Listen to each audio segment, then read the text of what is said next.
واذكر في الكتاب مريم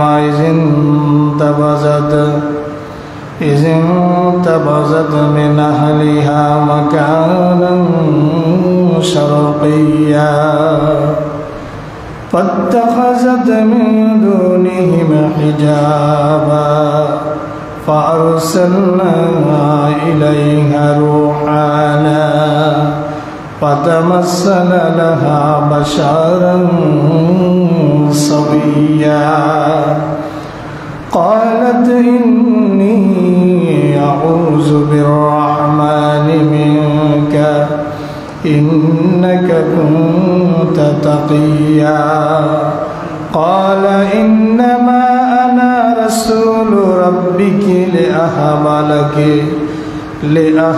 لك غلاما زكيا قالت أنى يكون لي غلام ولم يمسسني بشر ولم أكن بغيا قال كذلك قال ربك هو علي هين ولنجعله آية للناس ورحمة منا وكان أمرا مقضيا আল্লাহ পাক রব্বুল আলামিন বলেন নবীকে উদ্দেশ্য করে আযকুরু ফিল কিতাবে মারিয়ামা, নবী হে আপনি এই কিতাবের মধ্যে মারিয়ামের কথা উল্লেখ করুন, স্মরণ করুন। কাকে বলতেছে? আমাদের নবীকে কে বলতেছেন? আল্লাহ তাআলা। ওয়াজকুর ফিল কিতাবি মারিয়ামা, নবী হে এই কিতাবের মধ্যে আপনি মারিয়ামকে স্মরণ করুন। কাকে? মারিয়ামকে স্মরণ করুন। ইযিন তাবাযাত মিন আহলিহা মাকানান শারকিয়্যা, যখন সে নিজের লোকদের থেকে আলাদা হয়ে পূর্ব দিকে চলে গেছে। কোথায়? বাইতুল মুকাদ্দাস থেকে পূর্ব দিকে হযরতে মারিয়াম আলাইহিস সালাম তিনি চলে গেলেন। কোথায় গিয়েছেন এটা নিয়ে মুফাসসিরিনে কেরামের মধ্যে অনেক মতপার্থক্য রয়েছে। কেউ বলেছেন তিনি বেথেলহেমে গেছেন। নাম শুনছেন না বেথেলহেমের?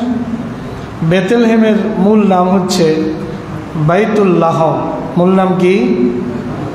বেথেলহেমের মূল নাম হচ্ছে বাইতুল লাহাম। কেউ কেউ বলেন যে তিনি বেথেলহেমে গেছেন। আমরা তাফসীরে ইবনে কাসীরের মধ্যে দেখতে পাই যে হযরতে মারিয়াম আলাইহিস সালাতু ওয়াস সালাম তিনি বাইতুল মাকদাস থেকে পূর্ব দিকে গেছেন। কোন দিকে? পূর্ব দিকে। এবার একটু তাফসীরের মধ্যে আমরা প্রবেশ করব। তাফসীরে কি বলে এবং এই মারিয়াম বলতে কোন মারিয়াম, এটাও তো আমাদের জানা দরকার। ইমাম ইবনু কাসীর তিনি বলেন ওয়াজকুর ফিল কিতাবে মারিয়ামা, আল্লাহ যে বলছেন আপনি এই কিতাবে মারিয়ামের কথা স্মরণ করুন। ওয়াহিয়া মারিয়াম বিনতে ইমরান মিন সুলালাতে দাউদ আলাইহিস সালাম। আমার কথা না, আমি কিন্তু এই কিতাব থেকে বলতেছি। তিনি হচ্ছেন হযরত ইমরানের কন্যা হযরতে মারিয়াম, যিনি হযরতে দাউদ আলাইহিস সালামের বংশধর। কার বংশধর? হযরত দাউদ একজন নবী ছিলেন, জানেন তো আপনারা। হযরত দাউদের উপরে কোন কিতাব নাজিল হয়েছিল? জবুর। কোন কিতাব? হযরত দাউদের উপরে জবুর কিতাব নাজিল হয়েছিল। হযরতে দাউদ আলাইহিস সালাতু ওয়াস সালামকে তার দিনের মধ্যে শনিবার দিনটা ছিল পবিত্র দিন। আমাদের ধর্মে জুমার দিন হচ্ছে পবিত্র দিন, আর হযরতে দাউদের ধর্মে শনিবার ছিল পবিত্র দিন। কোন দিন? শনিবার ছিল পবিত্র দিন। হযরতে দাউদ আলাইহিস সালাম যখন সাগর পাড়ে যাইয়া, নদীর পাড়ে যাইয়া যখন জবুর তেলাওয়াত করতেন, তখন মাছেরা নদী থেকে ঝাঁকে ঝাঁকে পাড়ের মধ্যে এসে জাবুর কিতাব শুনত। পড়েন সুবহানাল্লাহ। শুধু তাই নয়, হযরতে দাউদ আলাইহিস সালাম যখন জবুর তেলাওয়াত করতেন, তাফসীরের মধ্যে এসেছে যে আকাশে উড়ন্ত পাখিরা উড়া অবস্থায় তারা স্টপ হয়ে যেত, তারা হযরতে দাউদের জাবুর শুনতো। পড়েন সুবহানাল্লাহ। এমনকি তরুলতাগুলো, পাহাড়গুলো, পাথর কণাগুলো হযরতে দাউদের জবুর তেলাওয়াত শুনতো। পড়েন সুবহানাল্লাহ। হযরতে দাউদের কণ্ঠ এত সুললিত ছিল, নবীদের মধ্যে সবচেয়ে সুন্দর কণ্ঠ হযরতে দাউদ আলাইহিস সালাতু ওয়াস সালাম। কিয়ামতের দিন আল্লাহ পাক হযরত দাউদকে বলবেন, দাউদ তুমি তেলাওয়াত করো। সুবহানাল্লাহ। হযরতে দাউদ তার সুললিত কণ্ঠে, এত সুমধুর কণ্ঠ আল্লাহ পৃথিবীতে কাউকে দেন নাই যেটা দিয়েছেন হযরতে দাউদকে। সুবহানাল্লাহ। তার একটা মুজিজা ছিল। আল্লাহ পাক রব্বুল আলামিন এক এক নবীকে এক এক মুজিজা দিয়ে সমৃদ্ধ করেছেন। হযরতে দাউদ আলাইহিস সালামের সময় লোহার তৈরি জিনিসের উৎকর্ষতা সাধিত হয়েছিল। লোহা দিয়ে তারা যা মন চাইতো তাই বানাতে পারত, যেটা বর্তমান এই সায়েন্স এবং টেকনোলজির যুগে কল্পনা করা যায় না। হযরতে দাউদ আলাইহিস সালামকে আল্লাহ পাক রব্বুল আলামিন মুজিজা দিলেন। হযরতে দাউদ যখন লোহাতে হাত দিতেন, ধরেন এটা লোহা, এটাতে হাত দিলে এটা নরম তুলতুলে হয়ে যেত। সুবহানাল্লাহ পড়েন। হযরতে দাউদ এটা আটার খামিরের মতো নরম হয়ে যেত, রুটির খামিরের মতো। আটা বানানোর জন্য খামির তৈরি করে, তো তার চেয়ে তো তুলতুলে হয়ে যেত। হযরতে দাউদ নিজের হাত দিয়ে ইচ্ছা মতো এটা দিয়ে ডিজাইন করে করে পোশাক বানাতেন, ভর্ম বানাতেন, বিভিন্ন তৈজসপত্র বানাতেন, বিভিন্ন দ্রব্যাদি নির্মাণ করতেন। পড়েন সুবহানাল্লাহ। আল্লাহ পাক যখন যে নবীকে পৃথিবীতে দিয়েছেন, তখন সেই নবীকে মুজিজা দিয়েছেন। কি মুজিজা? ওই নবীর সময়ে যে জিনিস সমৃদ্ধি লাভ করেছে, উন্নতি লাভ করেছে, প্রসারিত হয়েছে, এখন যে জিনিস যখন সবচেয়ে বেশি উৎকর্ষ লাভ করেছে, নবী যদি সেই জিনিসটা না পারেন তাহলে এটা নবীর দুর্বলতা হয়ে যায়। কি হয়ে যায়? দুর্বলতা হয়ে যায়। এই জন্য আল্লাহ পাক রব্বুল আলামিন তখনকার সময়ে যখন যে নবীকে প্রেরণ করেছেন, ওই মুজিজা দিয়ে ওই সময়ের যে জিনিসের সবচেয়ে বেশি উৎকর্ষতা হয়েছে, ওই মুজিজা দিয়ে নবীকে পাঠিয়েছেন। আপনারা যদি হযরতে মূসা আলাইহিস সালামের কথা চিন্তা করেন, তাহলে দেখবেন হযরতে মূসার সময় জাদুবিদ্যা প্রসিদ্ধি লাভ করেছিল। কি বিদ্যা? জাদুবিদ্যা প্রসিদ্ধি লাভ করেছিল। এরা জাদু দিয়ে যা মন চাইতো তাই বানাতে পারত। এই জন্য আল্লাহ পাক রব্বুল আলামিন ওই জাদুর মোকাবেলায় হযরতে মূসাকে জাদু দিয়েছেন বিষয়ে নাই, মূসাকে এমন মুজিজা দিয়েছেন যেই মুজিজা জাদুকে ফেল করে দিয়েছে। সুবহানাল্লাহ পড়ে। 40,000 জাদুকর ফেরাউন একত্রিত করেছে হযরতে মূসার মোকাবেলা করার জন্য। যেদিন তাদের সাপ্তাহিক ছুটির দিন, তাদের আনন্দের দিন, ওই দিনকে নির্বাচন করা হয়েছে কেন? যেন সব মানুষ ছুটির দিনে একসাথে হইতে পারে। লক্ষ লক্ষ মানুষ একত্রিত হয়েছে বিরাট মাঠের মধ্যে। 40,000 জাদুকর একজন একজন করে সবার জাদু সবাই প্রদর্শন করলো।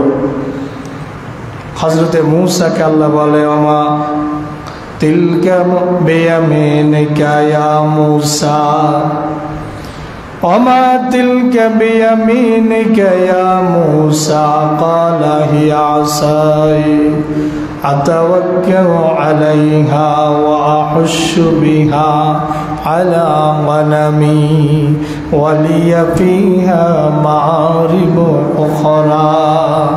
قال ألقها يا موسى فألقاها فإذا هي حية تسعى قال خذها ولا تخف سنعيدها سيرتها الأولى الله أكبر मूसा के अल्लाह बोले ओमा तिलका बेयमीनिका या मूसा मूसा तुम्हार हाथे এটা কি তোমার ডান হাতে এটা কি কয় আল্লাহ এটা আমার লাঠি এটা দিয়ে কি করো আতাওয়াক্কালু আলাইয়া ওয়া আহুশু বিহা আলা গলামি ওয়ালিয়া ফিহা মাআরিব উখরা কয় এটা দিয়া ভর এটার মধ্যে ভর দিয়া চলি এটার মধ্যে ভর দিয়া চলি আমার ছাগলের জন্য এটা দিয়া গাছ থেকে পাতা পাড়ে সুবহানাল্লাহ কোন আমার ছাগলের জন্য এটা কি পাড়ি পাতা পাড়ে গাছ থেকে কয় আরো অনেক কাজ করি আল্লাহরে কয় কে কয়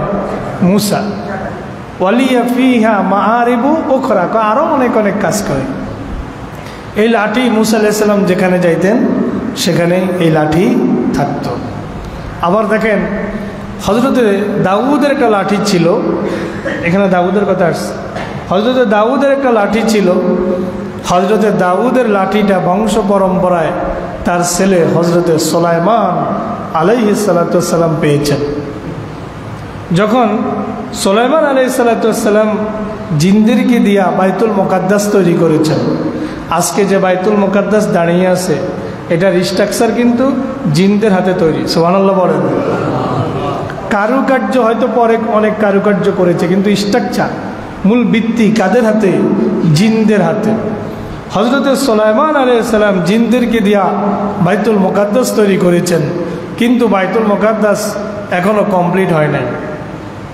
হযরতে সুলাইমানের হায়াত শেষ এখন ঘটনা কি করবে যদি জিনটা জানে যে হযরতে সুলাইমান মরে গিয়েছেন ইন্তেকাল করেছেন তাহলে এই বদমাশগুলো তো আর বাইতুল মুকাদ্দাসের বাকি কাজ করবে না এরা তো চলে যাবে বাইতুল মুকাদ্দাস তো ইনকমপ্লিট থেকে যাবে এজন্য আল্লাহ পাক হযরতে সুলাইমানকে বললেন আপনি বাইতুল মুকাদ্দাসের ভিতরে যতটুকু নির্মাণ হয়েছে এটার ভিতরে একটা কাঁচের দিয়া একটা ঘর তৈরি করেন একটা কামরা তৈরি করেন করে আপনি এটার ভিতরে ঢুকেন ঢুকে আপনার লাঠিতে ভর দেন সুবহানাল্লাহ কর হযরতে সুলাইমান তার লাঠিতে ভর দিলেন হযরতে আজরাইল মালাকুল মউত তার জান কবজ করলেন জিনটা মনে করেছে হযরতে সুলাইমান এখনো জীবিত হযরত সুলাইমান এখনো জীবিত লাঠিতে দাঁড়িয়ে আছে হযরতে সুলাইমান এখানে এখন তখন তো আর পাকা টাকা ছিল না ওই মাটির থেকে উই পোকা আমরা যেটাকে উলি বলি উই পোকা এসে লাঠির মধ্যে ধরেছে এবার আস্তে আস্তে লাঠির ভিতরে খাইতে খাইতে খাইতে খাইতে যখন লাঠি একদম দুর্বল হয়ে গেছে হযরতে সুলাইমানকে আর ধরে রাখতে পারে না তখন লাঠি কাইতে পড়ে যায় হযরতে সুলাইমানও তখন পড়ে যায় এবার জিনরা বুঝতে পারে যে হযরতে সুলাইমান মরে গেছে পরীক্ষা নিরীক্ষা করে তারা দেখে যে আরও বহু মাস আগেই হযরতে সুলাইমান ইন্তেকাল করেছেন ইন্না লিল্লাহি ওয়া ইন্না ইলাইহি রাজিউন কিন্তু ততক্ষণে বাইতুল মুকাদ্দাসের কাজ কমপ্লিট হয়ে গেছে সুবহান আল্লাহর হিকমত বুঝা বড় দায় ঠিক কি না আল্লাহর হিকমত বুঝা বড় দায় তো বলছিলাম হযরতে মূসা আলাইহিস সালামের কথা হযরতে মূসার আল্লাহ জিজ্ঞেস করলো লাঠি এটা তোমার হাতে কি কয় এটা আমার লাঠি এটাতে আমি ভর দেই ছাগলের জন্য পাতা পাড়ি এবং আরো অনেক কাজ করি এবার 40,000 জাদুকর যখন একত্রিত হলো হযরতে মূসাকে তারা বলে আপনি আগে জাদু দেখান হযরতে মূসা বলে না তোমরা আগে দেখাও এবার তারাই আগে জাদু দেখাইল জাদু দেখানোর পরে হযরতে মূসা তখন কিং কর্তব্য বিমূঢ় কি করবেন এত এত জাদু বিশাল বিশাল সাপ অজগর এটা সেটা ভয়ঙ্কর ভয়ঙ্কর প্রাণী তারা তৈরি করেছে আল্লাহ পাক বলেন মূসা ভয়ের কোনো কারণ নাই ভয়ের কোনো কারণ নাই মূসা ক্বালা আলকিহা ইয়া মূসা মূসা আপনার হাতে যে লাঠি আছে লাঠিটা জমিনে নিক্ষেপ করেন ফাইজা হিয়া হাইয়াতুন তাসআ আপনি দেখবেন নিক্ষেপ করার সাথে সাথে এটা বিশাল সাপে পরিণত হয়ে যাবে বিশাল সাপে পরিণত হয়ে গেল ওইটা হা করে আর সব জাদু তার পেটের মধ্যে ঢুকে যায়। পড়েন না সুবহানাল্লাহ। একটা একটা করে সব জাদু যখন গিলে ফেললো, হযরতে মূসা চিন্তা করলো বিশাল সাপ হয়ে গেছে, এখন এটারে আমি আবার কেমনে ধরবো। আল্লাহ কয় মূসা ভয়ের কারণ নাই, ক্বালা খুযহা ওয়ালা তাখাফ সানুঈদুহা সিরাতাহাল উলা। মূসা আপনি এটার মাথার মধ্যে ধরেন, খুযহা এটাকে আপনি ধরেন, ওয়ালা তাখাফ ভয় পাবেন না, সানুঈদুহা সিরাতাহাল উলা আপনি দেখবেন অচিরেই এটা তার নিজের আগের আকৃতিতে ফিরে যাবে। পড়েন সুবহানাল্লাহ। এই ঘটনা যখন দেখলো 40,000 জাদুকর একসাথে সিজদায় পড়ে গেল। পড়েন সুবহানাল্লাহ। মূসা আলাইহিস সালামের ঘটনা অনেক লম্বা, অনেক ইন্টারেস্টিং, সময় পাইলে এবার বলবো। তো আজকে ইঙ্গিত দিলাম এই জন্য, যেই নবীকে যখন আল্লাহ পাক পাঠিয়েছেন তখন সেই নবীকে সমসাময়িক বিশ্বের উপরে দক্ষতা দিয়ে আল্লাহ পাক নবীকে পাঠিয়েছেন। আবার হযরত ঈসাকে যখন পাঠিয়েছেন, হযরত ঈসা আলাইহিস সালামের সময়, আজকে ঈসা আলাইহিস সালামের কথা আসবে, অনেক কথা আসবে। হযরত ঈসা আলাইহিস সালামের সময় মানুষ চিকিৎসা বিজ্ঞানে উৎকর্ষ সাধন করেছিল। কোন বিজ্ঞানে? চিকিৎসা বিজ্ঞানে। হযরত ঈসাকে আল্লাহ পাক মুজিজা দিলেন। যখন ধবল রোগী, শ্বেত রোগীর গায়ে হযরত ঈসা হাত মুছে দিতেন, সাথে সাথে তাদের ধবল রোগ ভালো হয়ে যেত, কুষ্ঠ রোগ ভালো হয়ে যেত। জন্মন্ধ ব্যক্তির চোখের উপরে যখন হাত বুলিয়ে দিতেন, সাথে সাথে ওই ব্যক্তি দৃষ্টিশক্তি ফিরে পেত। সুবহানাল্লাহ। এমনকি শত শত বছরের পুরনো কবরের পাশে যাইয়া বলতেন, ইয়া আবদাল্লাহ কুম বিইজনিল্লাহ, হে আল্লাহর বান্দা, আল্লাহর হুকুমে তুমি দাঁড়িয়ে যাও। কবরটা ফেটে মানুষটা দাঁড়িয়ে নিজের পরিচয় দিত। সুবহানাল্লাহ। যেই নবীকে যখন পাঠিয়েছেন তখন সেই নবীকে সমসাময়িক মুজিজা আল্লাহ পাক রব্বুল আলামিন দিয়েছেন। তাহলে এই মারিয়াম কোন মারিয়াম? যার পূর্বপুরুষ হযরতে দাউদ আলাইহিস সালাতু ওয়াস সালাম। ওয়াকানাত মিন বাইতে তাহিরিন তাইয়্যিবিন ফি বনি ইসরাঈল। হযরত ইমরানের ঘরটা ছিল বনি ইসরাইলের মধ্যে অত্যন্ত পবিত্র ঘর, আল্লাহ ওয়ালাদের ঘর ছিল, নাফরমানের ঘর ছিল না। হযরতে মারিয়াম যে ঘরে জন্ম নিয়েছেন সেই ঘরটা ছিল আল্লাহ ওয়ালাদের ঘর। মারিয়ামের মতো কন্যা পেতে হলে, ঈসা আলাইহিস সালামের মতো ছেলে পেতে হলে পিতামাতা কত এরকম হওয়া লাগবে, ঠিক কিনা? ঠিক কিনা? আপনি নামাজ পড়বেন না, আপনি চান ছেলেটা 5 ওয়াক্ত নামাজি হোক, এটা কোশ্চিনকালেও হবে না। হতে পারে হাজারে 2-1টা, লাখে 1-2টা হতে পারে। এটা আশ্বাস কাল মাদুম, আরবি প্রবাদ হচ্ছে, আরবি উসুল হচ্ছে, যেটা খুব রেয়ার কেস এটা ধর্তব্য নয়। Majority must be granted, majority must be granted, অধিকাংশ যেটা সেটাই ধর্তব্য। তাইলে আমরা এখান থেকে যেটা বুঝলাম যে হযরতে মারিয়ামের ঘরটাও ছিল আল্লাহ ওয়ালাদের ঘর, পবিত্র ঘর। এই কথাই তাফসীর ইবনে কাসিরের লেখক এই কথাই লিখেছেন। হযরতে জাকারিয়া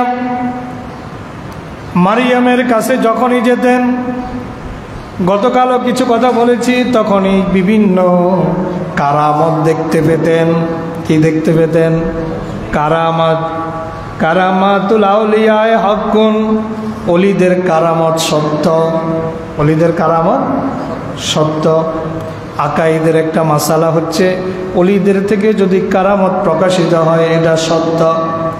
হযরতে জাকারিয়া যখনই দেখতেন রাআলাহা জাকারিয়া মিনাল কারামাতিল হায়লা, হযরতে জাকারিয়া যখনই হযরতে মারিয়ামের কাছে যাইতেন তখনই হযরতে মারিয়ামের কাছে বিভিন্ন কারামাত দেখতেন।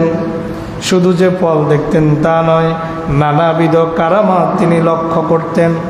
ফাযাকারা আন্নাহু কানা ইয়াজিদু ইনদাহা সামারাশ শিতায়ে ফিস সাইফে, কালকেও বলেছি গরমকালের ফল শীতকালে পাইতেন।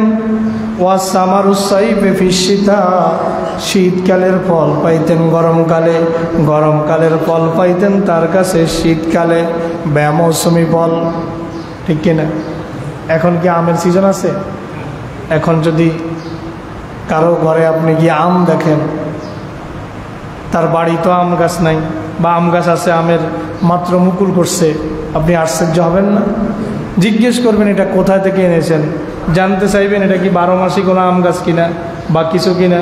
ওই লোকটা যদি এই যুগ বলে হুয়া মিন ইনদিল্লাহ, আপনি আশ্চর্য হবেন না? এটা কারামত কিনা? এটা অবশ্যই কারামত।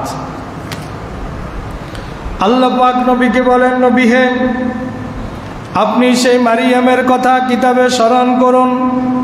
ইজিন তাবাজাত মিন আহলিহা মাকানান শারকিয়া, যখন তিনি তার পরিবার পরিজন ছেড়ে দিয়ে পূর্ব দিকে তিনি যখন চলে গিয়েছেন, ফাত্তাখাযাত মিন দুনিহিম হিজাবা ফারসালনা ইলাইহা রূহানা ফাতামাসসালা লাহা বাশারান সাবিয়্যা। আল্লাহ পাক রব্বুল আলামিন বলেন, যখন সে ফাত্তাখাযাত মিন দুনিহিম হিজাবা, পরিবার থেকে যখন সে চলে গেল, হযরতে মারিয়াম পরিবার থেকে আড়াল হওয়ার জন্য পর্দার ব্যবস্থা করলেন। তাফসীরের মধ্যে এসেছে হযরতে মারিয়াম ইতিকাফে বসে গেলেন। সুবহানাল্লাহ। কিসের মধ্যে বসলেন? ইতিকাফে বসলেন। তিনি ইতিকাফে বসে গেলেন। ফাত্তাখাযাত মিন দুনিহিম হিজাবা, তিনি পরিবার থেকে পৃথক হয়ে নিজকে আড়াল করে নিলেন, নিজকে আড়াল করে পর্দা দিয়ে আড়াল করে নিলেন। ইজিন তাবা ফারসালনা ইলাইহা রূহানা, আল্লাহ বলেন তখন আমি তার কাছে আমার রূহকে পাঠালাম, আমার রূহকে পাঠালাম। এই রূহকে, এটা আমরা একটু দেখব তাফসীর থেকে। ফারসালনা ইলাইহা রূহানা, তাফসীর ইবনে কাসিরের মধ্যে এসেছে ইয়ানি জিবরাইল, আল্লাহ রূহ পাঠিয়েছেন মানে আল্লাহ পাক হযরতে জিবরাইলকে পাঠিয়েছেন। হযরতে জিবরাইলের আরেক নাম হচ্ছে রূহুল আমিন। নাম কি? রূহুল আমিন। কোরআনে এসেছে, আল্লাহ বলছেন এই কোরআনকে আমি রুহুল আমিনের মাধ্যমে নাজিল করেছি। নাজালা বিহির রুহুল আমিন, এই কোরআনকে আমি রুহুল আমিনের মাধ্যমে অবতীর্ণ করেছি নবীর কাছে। তাইলে রূহ বলতে তাফসীর ইবনে কাসিরের লেখক বলতেছেন, এই রূহ বলতে হযরতে জিবরাইল আমিন আলাইহিস সালাতু ওয়াস সালামকে বোঝানো হয়েছে। আর ফান্তাবাজাত মিন আহলিহা মাকানান শারকিয়্যা, হযরতে মারিয়াম যে পূর্ব দিকে চলে গেলেন, এই পূর্ব দিকে বলতে কোন দিকে বোঝানো হয়েছে? এখানে তাফসীরে লেখে ক্বালা খারাজাত মারিয়ামু মাকানান শারকিয়্যা ফাসাল্লু কিবালা মাতলাইশ শামসে, তিনি সূর্য যেই দিক থেকে উঠে, কোন দিক থেকে উঠে? পূর্ব দিক থেকে। তাফসীর ইবনে কাসিরের লেখক লেখেন সূর্য যেই দিক থেকে উঠে সেই দিকে তিনি চলে গেছেন এবং সেই দিকে গিয়ে হযরতে মারিয়াম আলাইহিস সালাতু ওয়াস সালাম সালাত আদায় করেছেন। রাওয়াহু ইবনে হাতিম ও ইবনে জারির, ইবনে হাতিম এবং ইবনে জারির এটি বর্ণনা করেছেন। হযরতে আব্দুল্লাহ ইবনে আব্বাস রাদিয়াল্লাহু আনহু, যিনি রাইসুল মুফাসসিরিন, আল্লাহর নবীর একজন প্রিয় সাহাবী, তিনি বলেন ক্বালা ইন্নী লাআলামু খালকিল্লাহি লিআইয়ি শাইইন ইত্তাখাযাতিন নাসারাল মাশরিকা কিবলাতা লিকাউলিহি তাআলা ফান্তাবাযাত মিন আহলিহা মাকানান শারকিয়্যা ওয়াত্তাখাযু মিলাদু ঈসা কিবলা। হযরতে ইবনে আব্বাস রাইসুল মুফাসসিরিন তিনি বলেন যে আমি জানি যে আল্লাহ পাক রব্বুল আলামিন তার সৃষ্টির মধ্যে যা কিছু সৃষ্টি করেছেন, লাআলামু খালকিল্লাহি লিআইয়ি শাইইন, যত কিছু তিনি সৃষ্টি করেছেন, ইত্তাখাযাতিন নাসারাল মাশরিকা কিবলা, নাসারারা মানে হযরত ঈসা আলাইহিস সালামের উম্মতেরা, যাদেরকে আমরা খ্রিস্টান বলি, এই খ্রিস্টানরা তারা পূর্ব দিককে কেবলা হিসেবে নির্ধারণ করেছে। নাসারারা যখন নামাজ পড়ে তাদেরও নামাজ আছে, তাদেরও নামাজ ছিল, এখনও দেখবেন যে তারা নামাজ পড়ে। তাদের নামাজটা আমাদের নামাজের মতো না, ভিন্ন তাদের মতো। তো তারা ওইটাকে নামাজ বলে বিশেষ ইবাদত। এটা কিন্তু তারা পূর্ব দিকে ফিরে আদায় করে। কোন দিকে ফিরে?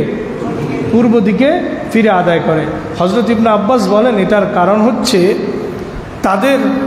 তারা হযরতে মারিয়ামকে মা বলে। নাউজুবিল্লাহ বলেন, কি বলে? মা। আল্লাহ হচ্ছেন স্বামী, মারিয়াম হচ্ছেন তার স্ত্রী, হযরত ঈসা হচ্ছে তার সন্তান। এটা হলো তাদের ধারণা। পড়েন না নাউজুবিল্লাহ। আল্লাহ পাক বলেন ক্বালাতিল ইয়াহুদু উযাইর ইবনুল্লাহ, ইহুদিরা বলে উযাইর আল্লাহর ছেলে। ওয়াকালাতিন নাসারা মাসীহ ইবনুল্লাহ, আর নাসারারা খ্রিস্টানরা বলে ঈসা আল্লাহর ছেলে। পড়েন নাউজুবিল্লাহ। আল্লাহ পাক সূরাতুল ইখলাসের মধ্যে বলেন কুল হুয়াল্লাহু আহাদ, নবী আপনি বলে দিন আল্লাহ এক অদ্বিতীয়, আল্লাহুস সামাদ, আল্লাহ স্বনির্ভর, লাম ইয়ালিদ ওয়া লাম ইউলাদ, তিনি কাউকে জন্ম দেন নাই, তিনি কারো থেকে জন্মগ্রহণ করেন নাই, ওয়া লাম ইয়াকুল লাহু কুফুয়ান আহাদ, আর আল্লাহর সমকক্ষ আসমান জমিনে কেউই নাই। আছে নাকি? হযরত ইবনে আব্বাস বলেন নাসারারা পূর্ব দিকে ফিরে নামাজ আদায় করে। তাদের কিবলা পূর্ব দিকে কেন? কারণ হচ্ছে কোরআনে যে এসেছে ফান্তাবাযাত মিন আহলিহা মাকানান শারকিয়্যা, হযরতে মারিয়াম পূর্ব দিকে চলে গেছেন। পূর্ব দিকে চলে গিয়ে হযরতে মারিয়াম পূর্ব দিকেই তার সন্তান হযরতে ঈসাকে ভূমিষ্ঠ করেছেন, প্রসব করেছেন। তারা হযরতে ঈসা যেই দিকে প্রসব হয়েছে, যেই দিকে ভূমিষ্ঠ হয়েছে, তার জন্মস্থানের দিকে তারা কিবলা বানায়া নিয়েছে। হযরত ঈসার জন্মস্থানকে তারা কি বানিয়েছে? কিবলা বানিয়ে নিয়েছে। হযরত ইবনে আব্বাস থেকে কথা, আমার কথা না। অন্য আয়াতে এসেছে ফাত্তাখাযাত মিন দুনিহি হিজাবা, এবার হযরতে মারিয়াম আলাইহিস সালাতু ওয়াস সালাম তিনি পর্দা টেনে দিলেন, নিজকে তার পরিবার থেকে আড়াল করে নিলেন। আয় ইস্তারাত মিনহুম ওয়া তাওয়ারাত ফারসালাল্লাহু তাআলা ইলাইহা জিবরাইল, যখন তিনি নিজকে আড়াল করে নিলেন আল্লাহ পাক রব্বুল আলামিন এবার হযরত জিবরাইলকে তার কাছে পাঠায়া দিলেন। ফাতামাসসালা লাহা বাশারান সাবিয়্যা, আয় আলা সূরাতি ইনসানিন তামিন কামিলিন। হযরত জিবরাইল ফেরেশতার আকৃতিতে আসলেন না, নিজের আকৃতিতে হযরতে মারিয়ামের কাছে আসেন নাই। আল্লাহর নবীর কাছে হযরত জিবরাইল তিনবার নিজের আকৃতিতে এসেছিলেন। প্রথম এসেছিলেন যেই দিন সর্বপ্রথম জাবালে নূরের গারে হেরাতে, যেই দিন ওহী নাজিল শুরু হলো সূরা আলাকের প্রথম 5টা আয়াত নিয়ে। আল্লাহর নবী বলেন ফাজা মালাকুন, একজন ফেরেশতা আসলো আমার কাছে। ফাকালা ইকরা, আমাকে বলল পড়ুন। ফাকুলতু মা আনা বিকারিইন, আমি বললাম যে আমি পড়তে জানি না। ফাখাযানি ফাগাত্তানি, আমাকে ফেরেশতা ধরলেন, জিবরাইল আমাকে ধরলেন, আমাকে তার বুকের সাথে চাপ লাগালেন। সুম্মা আরসালানি, এবার ছেড়ে দিলেন। ফাকালা ইকরা, এবার বললেন পড়ুন। ফাকুলতু মা আনা বিকারিইন, আমি এবারও বললাম আমি তো পড়তে জানি না। ফাখাযানি ফাগাত্তানি সানিয়া, দ্বিতীয়বারের মতো জিবরাইল আমাকে জড়ায় ধরলো, বুকের সাথে চাপ লাগালো। সুম্মা আরসালানি, আমাকে ছেড়ে দিল। হাত্তা বালাগা মিন্নিল জুহুদু, আমি বুকে ব্যথা পাইলাম, কষ্ট পেলাম, আমাকে ছেড়ে দিয়ে বলল ফাকালা ইকরা, পড়ুন। ফাকুলতু মা আনা বিকারিইন, আমি বললাম আমি তো পড়তে জানি না। ফাখাযানি ফাগাত্তানি সালেসা, তৃতীয়বারের মতো আমাকে জড়ায় ধরলো, বুকের সাথে চাপ লাগালো। হাত্তা বালাগা মিন্নিল জুহুদু, আমি এবারও বুকে ব্যথা পেলাম, কষ্ট পেলাম, আমাকে বলল ফাকালা ইকরা, পড়ুন। ফাকুলতু, আমি এবার বললাম মা আনা বিকারিইন, আমি তো পড়তে জানি না। তিনবার চাপ লাগানোর পরে যখন বলল ইকরা, এবার আমিও বললাম ইকরা বিসমি রাব্বিকাল্লাযী খলাক, খলাকাল ইনসানা মিন আলাক, ইকরা ওয়া রাব্বুকাল আকরামুল্লাযী আল্লামা বিল কলম, আল্লামাল ইনসানা মা লাম ইয়ালাম। কয়টা আয়াত? 5টা আয়াত নিয়ে হযরতে রাসূল আকরাম সাল্লাল্লাহু আলাইহি সাল্লাম চলে আসলেন যে হযরতে মা খাদিজার কাছে। রাসূল তখনও কাঁপতেছিলেন। কি করতেছেন? রাসূল সেখানে যাইয়া খাদিজার কাছে যায় বলেন, ইন্নী খাশিতু আলা নাফসি, আমি নিজের জীবনের ভয় করতেছি। কারণ হইল একটা, হযরতে জিব্রাইলের দিকে যখন রাসূল তাকায়, রাসূল বলেন আমি দেখলাম তার পা হলো জমিনে, মাথা হইল আসমানে। সুবহানাল্লাহ। হযরতে জিব্রাইলের দেখে 600 পাখা। কত পাখা? 600 পাখা। একবার যদি পাখা মারে 500 বছরের রাস্তা অতিক্রম করতে পারে। পড়েন না সুবহানাল্লাহ। হযরতে জিব্রাইল আমিন আলাইহিস সালামকে আল্লাহ এত শক্তি দিয়েছেন, এত ক্ষমতা দিয়েছেন হযরতে জিব্রাইল আলাইহিস সালামকে। হযরতে জিব্রাইলের পাখা দিয়েই লূত আলাইহিস সালামের জাতিকে জমিন সহ উল্টায়া, পাখা দিয়ে এইভাবে মাটির নিচে এইভাবে করে হযরত লূত আলাইহিস সালাম আসমানের দিকে উঠাইলেন, উঠাইয়া উপর করে হযরত লূত আলাইহিস সালামের জাতিকে নিক্ষেপ করলেন। সেটা এখন হয়ে গেছে লোহিত সাগর।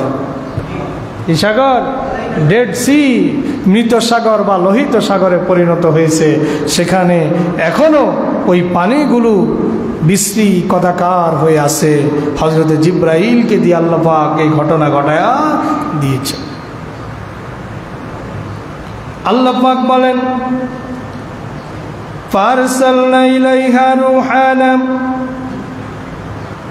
অতঃপর আল্লাহ পাক তার কাছে রূহকে পাঠালেন। ফাতামাসসালা লাহা বাশারান সাওয়িয়া, রূহ মানে জিব্রাইল, জিব্রাইলকে পাঠালেন। জিব্রাইল মানুষের আকৃতি ধারণ করলো। কারণ যদি নিজ আকৃতিতে জিব্রাইল আসতো হযরতে মারিয়াম ভয় পেয়ে যেতেন। এই জন্য একজন মানুষের আকৃতিতে আসছেন। আকৃতিতে আসার পরে হযরতে মারিয়াম এবার ফেরেশতাকে লক্ষ্য করে বলেন, ক্বালাত ইন্নী আউযু বিররহমানি মিনকা ইন কুনতা তাকিয়া। হযরতে মারিয়াম তো একজন পুত পবিত্র রমণী, যিনি মান্নতের ফসল, যাকে বাইতুল মাকদাসের জন্য উৎসর্গ করা হয়েছে। তিনি তো নিজকে পবিত্র রেখেছেন, নিষ্কলুষ রেখেছেন, পবিত্র চরিত্রের অধিকারী। যখন তার কামরার মধ্যে ওই পর্দার অন্তরালে তার যেখানে হযরতে মারিয়াম ছাড়া আর কোনো পুরুষ নাই, হযরতে মারিয়াম এবার হযরতে জিবরিলকে লক্ষ্য করে বলতেছে, তিনি তো জানেন না যে ইনি জিবরিল। তিনি তো মনে করেছেন আমার এই খাস কামরার মধ্যে একজন পুরুষ কিভাবে আসলো। তিনি তাকে লক্ষ্য করে বলতেছেন, ইন্নী আউযু বিররহমানি মিনকা, আমি তোমার কাছ থেকে আল্লাহর কাছে আশ্রয় চাই। তোমার থেকে আমি আল্লাহর কাছে আশ্রয় চাই।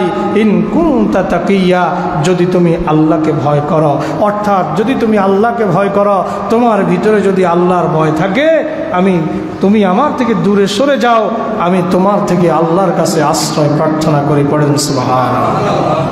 এখান থেকে আমরা কি শিখলাম? আমাদের মা, আমাদের বোনেরা, আমাদের নারীরা, আমাদের মেয়েরা যখন একা একা থাকবে, কোনো গায়রে মাহরাম সে তার কাছে জায়গা দিবে না। এটাই রাসূলের সুন্নাহ, এটা রাসূলের হাদিসে এই ব্যাপারে অনেক কথা আছে। রাসূল বলেছেন, একদিন সাহাবীরা জিজ্ঞেস করলো, ইয়া রাসূলুল্লাহ আরাআইতাল হামওয়া। রাসূল বলেন, আল হামু আল মাউতু, আল হামু আল মাউতু। সাহাবীরা জিজ্ঞেস করলেন, ইয়া রাসূলুল্লাহ মহিলাদের ক্ষেত্রে তাদের দেবরের ব্যাপারে আপনার মতামত কি? মহিলারা কি তাদের দেবরের সাথে দেখা দিতে পারবে? আরাআইতাল হামওয়া, দেবর সম্পর্কে আপনার মতামত কি? আল্লাহর নবী বলেন, আল হামু আল মাউতু, তোমার দেবর হচ্ছে তোমার মৃত্যু। মৃত্যুকে যেভাবে ভয় পাও, দেবরকে ঠিক সেভাবে ভয় পাইও। হযরতে মারিয়ামের কাছে হযরতে জিবরিল আমিন আলাইহিস সালাম গেলেন। তিনি বললেন ইন্নী আউযু বিররহমানি মিনকা, আমি তোমার থেকে আল্লাহর কাছে আশ্রয় প্রার্থনা করি যদি তুমি আল্লাহকে ভয় করো। এবার ফেরেশতা বলে ক্বালা ইন্নামা আনা রাসূলু রাব্বিকি লিআহাবা লাকি গুলামান জাকিয়া। এবার হযরত জিবরিল বলেন ইন্নামা আনা রাসূল রাব্বিকে, আমি তোমার রবের পক্ষ থেকে একজন দূত হিসেবে এসেছি। তোমার রবের পক্ষ থেকে, রাসূল মানে এখানে দূত, রাসূল মানে শরীয়তের পারিভাষিক অর্থে রাসূল না, রাসূল মানে কি দূত। ইন্নামা আনা রাসূল রাব্বিকে, আমি তোমার রবের পক্ষ থেকে একজন দূত হিসেবে এসেছি। লিআহাবা লাকি গুলামান জাকিয়া, তোমাকে দান করার জন্য, লিআহাবা তোমার দান করার জন্য, লাকে তোমাকে, গোলামান একটা পুত্র সন্তান, জাকিয়া যেটা হবে অনেক পবিত্র, যেটা হবে পবিত্র একটা পুত্র সন্তান তোমাকে দান করার জন্য আমি তোমার কাছে তোমার রবের পক্ষ থেকে পয়গাম নিয়ে এসেছি।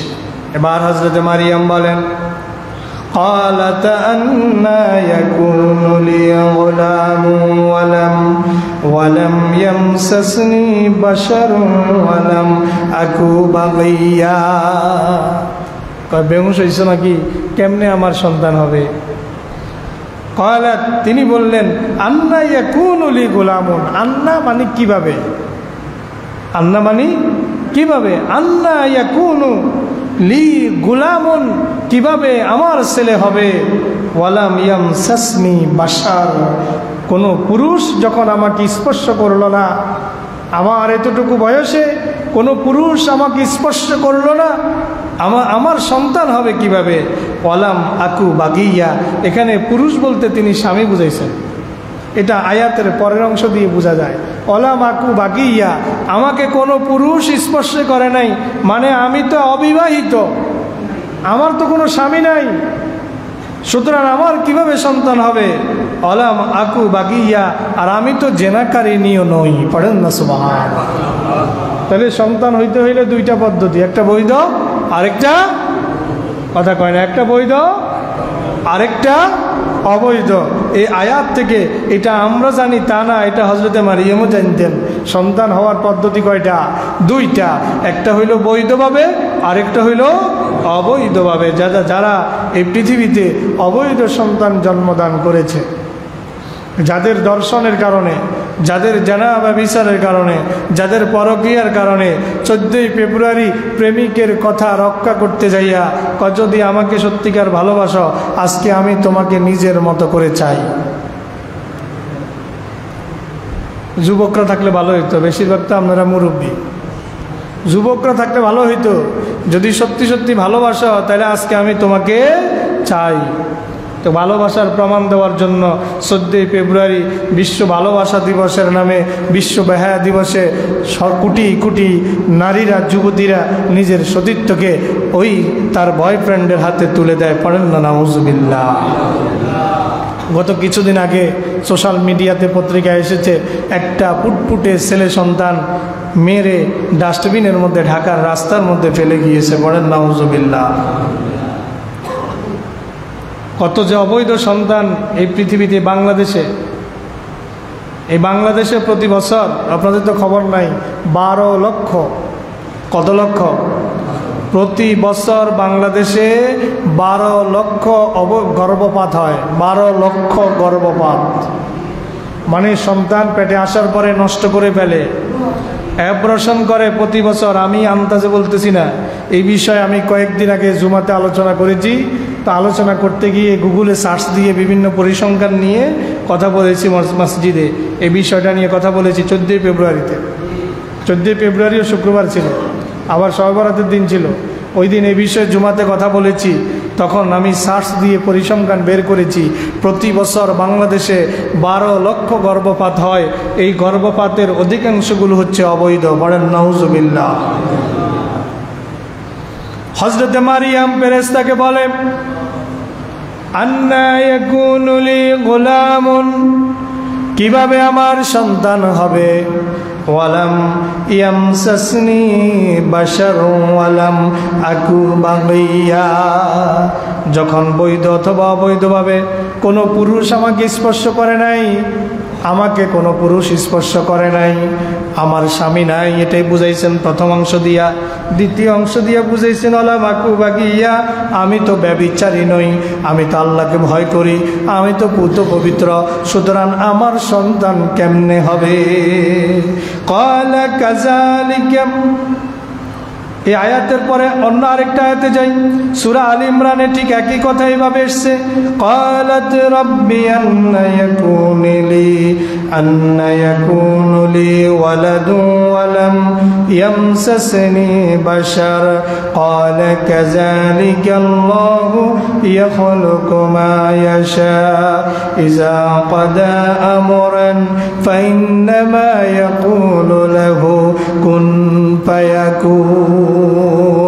সূরা আলে ইমরানে ঘটনাটা এইভাবে আসছে, হযরতে মারিয়াম বলেন আন্না ইয়াকুনু লি ওয়ালাদুন, কিভাবে আমার সন্তান হবে, ওয়ালাম ইয়ামসাসনি বাশারুন, কোনো মানুষ কোনো পুরুষ আমাকে স্পর্শ করলো না, ক্বালা কাযালিকাল্লাহু ইয়াখলুকু মা ইয়াশা, জবাব এলো এমনটি হবে, ইয়াখলুকু মা ইয়াশা, আল্লাহ যা চান তা তিনি সৃষ্টি করেন। ইযা ক্বাদা আমরান, যখন আল্লাহ কোনো কাজ করার ফায়সালা করেন, সিদ্ধান্ত গ্রহণ করেন, ইয়াকুলু লাহু কুন, তিনি বলেন হও, ফায়াকুন, সেটা সাথে সাথে হয়ে যায়। তিনি বলেন হও, সাথে সাথে হয়ে যায়। ইন্নামা আমরুহু ইযা আরাদা শাইআন আন ইয়াকুলা লাহু কুন ফায়াকুন। আল্লাহ পাক যখন কোনো কিছু করার ইচ্ছা করেন, আল্লাহ পাক বলেন হও, হও বলতে দেরি হইতে দেরি নাই। সুবহানাল্লাহ, হও বলতে দেরি হইতে দেরি নাই। হযরতে মূসা সাগরের পাড়ে, ভূমধ্য সাগরের পাড়ে দাঁড়িয়ে, পিছে ফেরাউন লায় লস্কর নিয়ে। তাফসীরের মধ্যে আসছে ফেরাউন একা ছিল না, পুরা কিপ্তির গোষ্ঠী হযরতে আপনার মূসা আলাইহিস সালামের পিছনে ধাওয়া করেছে। একজন দুইজন নয়, 6 লক্ষ কিপ্তি নিয়ে ফেরাউন হযরতে মূসাকে ধাওয়া করেছে। ভূমধ্য সাগরের পাড়িয়ে দাঁড়িয়ে হযরতে মূসা কিং কর্তব্য বিমূঢ়, কি করবেন ভেবে পান না যে সাগর কিভাবে পাড়ি দিবেন, পিছনেই তো ফেরাউন এসে হাজির হয়ে যাচ্ছে। আল্লাহ পাক বললেন আপনার হাতের লাঠি দিয়ে পানিতে আঘাত করেন, আঘাত করার সাথে সাথেই রাস্তা হয়ে গেল। ইন্নামা আমরুহু ইযা আরাদা শাইআন আন ইয়াকুলা লাহু কুন ফায়াকুন। হযরত ইব্রাহিমের জন্য নমরুদ বিশাল বাহিনী নিয়ে ময়দানে আসছে যুদ্ধ করার জন্য, হযরত ইব্রাহিম একা। নমরুদ ঠাট্টা মস্করা করে, কয় ইব্রাহিম একা এসে আমার লগে যুদ্ধ করতো। কয় তোমার সৈন্য কই? কয় আমার সৈন্য ওই যে আসমানে। সুবহানাল্লাহ কন। আসমানের দিকে তাকায় দেখে সব কালো হয়ে আছে, মেঘের মতো কালো হয়ে আছে, আসলে মেঘ না, ওগুলা সব হইল মশা। সুবহানাল্লাহ কন। ওগুলা সব কি? হযরত ইব্রাহিম রে নমরুদ কয় তুমি একা নিয়ে আসছো যুদ্ধ করতে, তোমার সৈন্য কই? কয় ওই যে আমার সৈন্য। আল্লাহ পাক হুকুম করার সাথে সাথে মশাগুলো নিচে নেমে আসলো তার সৈন্যবাহিনীকে। ওই মশাগুলো এমনভাবে আক্রমণ করা শুরু করলো। তার সৈন্যবাহিনী তো তরবারি চালানো শিখেছে, তরবারি প্রতিহত করা শিখেছে, যদি লাঠি দিয়ে যুদ্ধ করে লাঠি প্রতিহত করা শিখেছে, বল্লম প্রতিহত করা শিখেছে, তীর প্রতিহত করা শিখেছে, কিন্তু মশাকে কিভাবে প্রতিরোধ করতে হবে এই ট্রেনিং তো তাদের নাই। আছে নাকি? এবার একটা একটা মশা আসে, একটা একটা মশা এক একজন সৈন্যকে ধরে আর ঘায়েল করে ফেলে। সুবহানাল্লাহ। নমরুদ দিশা মিশা না পায়া দিছে এবার দৌড়। এবার ল্যাংড়া মশা তার পিছে পিছে দেয়া তার নাকে দিয়ে একদম হেড অফিসে বসে গেছে। পড়েন না সুবহানাল্লাহ। একদিন দুই দিন নয়, এবার যত ডাক্তার দেখায়, কবিরাজ দেখায়, কিছুতেই তার ব্যথা কমে না। ওই মশা তার ব্রেনের মধ্যে বসে ওখানে কুটকুট করে কামড়ায়। পড়েন সুবহানাল্লাহ। এবার বলে কি চিকিৎসা দাও, হয় না, মাথার মধ্যে বাড়ি মারো। এবার বাড়ি দেয়, থাপ্পড়ে দিক থেকে দেয়, কয় থাপ্পড়ে হয় না। কয় কি দিয়ে দিতাম? কয় জুতা দাও। এবার জুতাও দেওয়া হয় না। হাতুড়ি দাও, হাতুড়ি দিয়েও হয় না। একদিন দুই দিন নয়, একটানা 40 বছর নমরুদকে জুতার বাড়ি হাতুড়ির বাড়ি খাওয়াইয়া শেষমেশ একদিন তার যেই লোকটাকে নিয়োগ দেওয়া হলো মাথার মধ্যে জুতা আর হাতুড়ি দিয়ে বাড়ি মারার জন্য, ওই লোকটা তার ওই চাকরটা একদিন খুব অতিষ্ঠ হয়ে গেল। কারণ 1 সেকেন্ডের জন্য 1 মিনিটের জন্য বাড়ি দেওয়া থামাইতে পারে না। এত বাড়ি দেয়, মাথা এই দিক থেকে ওই দিকে যায়, ওই দিক থেকে ওই দিকে যায়, বেঁকা হয়, তেড়া হয়, ডানে যায় বাঁয়ে যায়, কিন্তু ফাটে না। সুবহানাল্লাহ কোন, কিন্তু মাথা ফাটে না। ইন্নামা আমরুহু ইজা আরাদা শাইআন আইয়াকুলা লাহু কুন ফায়াকুন। শেষমেশ অতিষ্ঠ হয়ে কয় তার জন্য খাইতেও পারি না, তার জন্য ওযু ইস্তেঞ্জা যাইতে পারি না, তার জন্য প্রাকৃতিক কাজও সারতে পারি না, স্ত্রী সন্তানের কাছেও যাইতে পারি না। এবার সজোরে একদম খুব মেজাজ গরম করে এত জোরে একটা বাড়ি দিছে, এক বাড়িতেই দুনিয়া থেকে বিদায় হয়ে চলে গেছে। আল্লাহ 40 বছর বাড়ি খাওয়াইছে। কয় বছর? 40 বছর। হযরতে মারিয়ামকে আওয়াজ দিয়ে আল্লাহ পাক তাকে জানায়া দিচ্ছেন, ক্বালা কাযালিকা, এটাই হবে। ক্বালা রাব্বুকি হুয়া আলাইয়া হাইয়িনুন, তোমার রবের জন্য তোমার স্বামী ছাড়া সন্তান এটা কোনো ব্যাপারই না, এটা খুবই সহজ বিষয়, এটা খুবই সহজ বিষয়। ওয়ালিনাজআলাহু আয়াতাল লিন্নাস। এখন আপনারা যদি প্রশ্ন করেন যে আল্লাহ এটা করার কি দরকার ছিল, যে মারিয়াম তো বিপদে পড়ছে, সন্তান পেটে নিয়ে বাড়ির থেকে বের হয়ে চলে গেল, অন্যদিকে পরিবার পরিজন নিয়ে চলে গেল, বিপদে তো পড়ছে মারিয়ামও, সন্তানটাও তো বিপদে পড়ছে, আল্লাহ কেন করলেন? আল্লাহ বলে, বান্দা এই প্রশ্ন যে তোদের মধ্যে আসবে এটা তো আমি জানি, শুন কেন করছি। লিনাজআলাহু আয়াতাল লিন্নাস, পড়েন সুবহানাল্লাহ।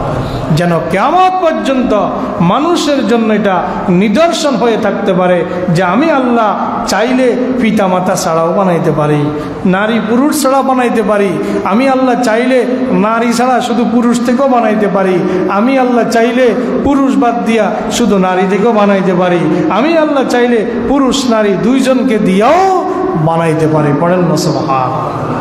এবার আমরা তাফসিরে ঢুকব। ফাখালাকা আবাহুম, তাফসির ইবনে কাসিরের মধ্যে মুসান্নিফ ইমাম আবুল ফিদা ইবনে কাসির রাহিমাহুল্লাহ বলেন, লিনাজআলাহু আয়াতান লিন্নাস, এই অংশের তাফসিরে যে মানুষের জন্য যেন হযরতে ঈসার জন্মটা একটা নিদর্শন হয়, দালালাতুন ওয়া আলামাতুন লিন্নাসে, এটা মানুষের জন্য একটা প্রমাণ, একটা নিদর্শন, আলা কুদরাতে বারিহিম ওয়া খালিকিহিম, তাদের স্রষ্টার ক্ষমতার উপরে। সুবহানাল্লাহ। তাদের স্রষ্টার, তাদের রবের ক্ষমতার উপরে এটা একটা দলিল, এটা একটা প্রমাণ। আল্লাযী নাওয়া ফি খালকিহিম, যিনি তার সৃষ্টিকে বিভিন্ন আঙ্গিকে তৈরি করতে পারেন। ফাখালাকা আবাহুম আদামা মিন গায়রে যাকারিন ওয়ালা উনসা, তিনি তাদের বাবা মানে আদম সন্তানের আদম আলাইহিস সালামকে, আদি পিতা আদমকে সৃষ্টি করেছেন মিন গায়রে যাকারিন ওয়ালা উনসা, কোনো পুরুষ এবং নারীর মাধ্যম ব্যতীত। ওয়াখালাকা হাওয়া মিন যাকারিন বেলা উনসা, হযরতে হাওয়াকে বানিয়েছেন পুরুষ থেকে, নারী ছাড়া। সুবহানাল্লাহ। হযরত আদমকে বানাইছেন কি দিয়া?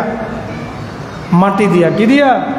মাটি দিয়া বানাইছেন। কোনো পুরুষ আর নারীর মাধ্যম ছিল না। হযরত আদমকে যখন আল্লাহ পাক বানানোর পরে ফেরেশতাদেরকে বললেন, উসজুদু লি আদামা, তোমরা সবাই আদমকে সিজদা করো। ফাসাজাদাল মালাইকাতু কুল্লুহুম আজমাউন, সকল ফেরেশতারা একত্রিতভাবে আদমকে সিজদা করলো, ইল্লা ইবলিসা, ইবলিস ব্যতীত। আবা, সে অস্বীকার করলো, ওয়াস্তাকবারা, অহংকার করলো, ওয়া কানা মিনাল কাফিরিন, কাফিরদের অন্তর্ভুক্ত হয়ে গেল। সূরা আরাফের মধ্যে এসেছে আল্লাহ পাক তখন শয়তানকে লক্ষ্য করে বলেন, ইয়া ইবলিসু মা মানাআকা আন তাসজুদা মা খালাকতু বিয়াদাইয়া। সুবহানাল্লাহ। হে ইবলিস, ইয়া ইবলিসু, হে ইবলিস, মা মানাআকা, কিসে তোমাকে বারণ করেছে, আন তাসজুদা, সিজদা করতে, মা খালাকতু বিয়াদাইয়া, যাকে আমি নিজ হাত দিয়ে বানাইছি। পড়েন সুবহানাল্লাহ। যাকে আমি নিজ হাত দিয়ে বানাইছি তাকে সিজদা করতে তোমাকে কিসে বারণ করলো? ইবলিস কয়, খালাকতানি মিন নারিন ওয়া খালাকতাহু মিন তিন, আনা খায়রুম মিনহু, আমি তার চাইতে উত্তম। তুমি তাকে বানাইছো মাটি দিয়া, আমাকে বানাইছো আগুন দিয়া। আগুনের তৈরি হয়ে মাটির তৈরি আদমকে আমি সিজদা দিতে পারবো না।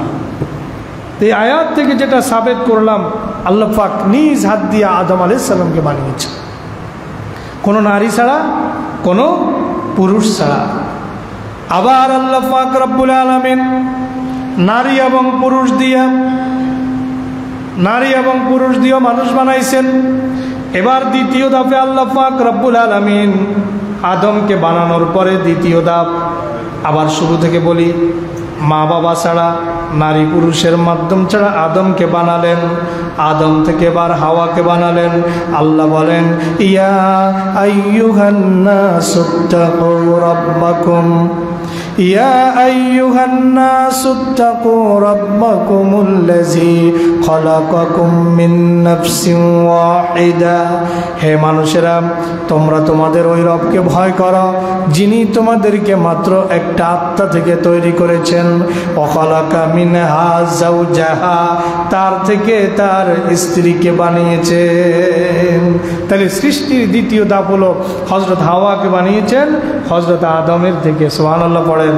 তাফসীরের মধ্যে এসেছে হযরত আদমের, হাদিসের মধ্যে এসেছে বাম পাজরের হাড় দিয়া, বাম পাজরের হাদিসে এসেছে হযরত আদমের বাম পাজরের হাড় দিয়া আল্লাহ পাক রব্বুল আলামিন হযরতে হাওয়াকে বানিয়েছেন। এই জন্য দেখবেন মহিলাদের স্বভাব একটু তেড়া টাইপের হয়। কি টাইপের হয়? রাসূল বলছেন, তোমরা তাকে সোজা করতে পারবা না। তোমরা তাকে কি করতে পারবা না? সোজা করতে পারবা না। তোমরা যতটুকু সম্ভব তার সাথে তাল মিলায়া তাকে সঠিক পথে রাখার চেষ্টা করতে হবে। যদি তুমি সোজা করতে চাও, সেটা ভেঙে যাবে। এই জন্য মহিলাদের এটা সৃষ্টিগত স্বভাব, এটা তাদের দোষ না, এটা তাদের দোষ না। কিন্তু আমরা এটা বুঝি না, আমরা এটাকে দোষ মনে করে আমি যেরকম আমার মতো তাকে বানাইতে চাই, কোশ্চিন কালেও হবে না। কথা কি বোঝা গেছে? আপনি বলবেন একরকম, তিনি বলবেন আরেক রকম। আপনি বলবেন এই রকম, তিনি বলবেন ওই রকম। বিল্ডিং বানানোর সময় আপনি করবেন ড্রয়িং রুম এটা এই সাইডে হবে, তিনি বলবেন না ওই সাইডে হবে।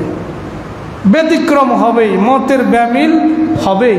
কিন্তু এটা নিয়ে তার সাথে তর্কাতর্কি করা, নিজেরটা তার উপরে চাপায়া দেওয়া, বরং তাকে ম্যানেজ করে বুঝায়া শোনায়া যতটুকু লাইনে রাখা যায়, রাসূল বলছেন ততটুকু লাইনে রাখো। বেশি সোজা করতে যাইবা, এটা ভেঙে যাবে। কথা কি বোঝা গেছে? কারণ পাঁজরের হাড় কি সোজা না বাঁকা? কথা কয় না। পাঁজরের হাড় সোজা না বাঁকা? এই জন্য তাদের স্বভাবও বাঁকা হবে, এটা বুঝতে হবে পুরুষদের। এটা নিয়ে এটাকে সোজা করতে যাবেন না, সোজা করলে ভেঙে যাওয়ার সম্ভাবনা আছে। তাহলে আল্লাহ বললেন, খালাকা মিনহা যাওজাহা ওয়া খালাকা মিনহা যাওজাহা, আদম থেকে তার স্ত্রীকে বানালাম। 2 ধাপ গেল। 3 নম্বর ধাপ, অবাসা মিনহুমা রিজালান কাসীরান ওয়া নিসা, তাদের 2 জন থেকে এবার স্বামীও আছে, স্ত্রীও আছে, পুরুষও আছে, মহিলাও আছে। তাদের 2 জন থেকে আমি অগণিত নারী পুরুষ পৃথিবীতে ছড়ায়া ছিটায়া দিয়েছি।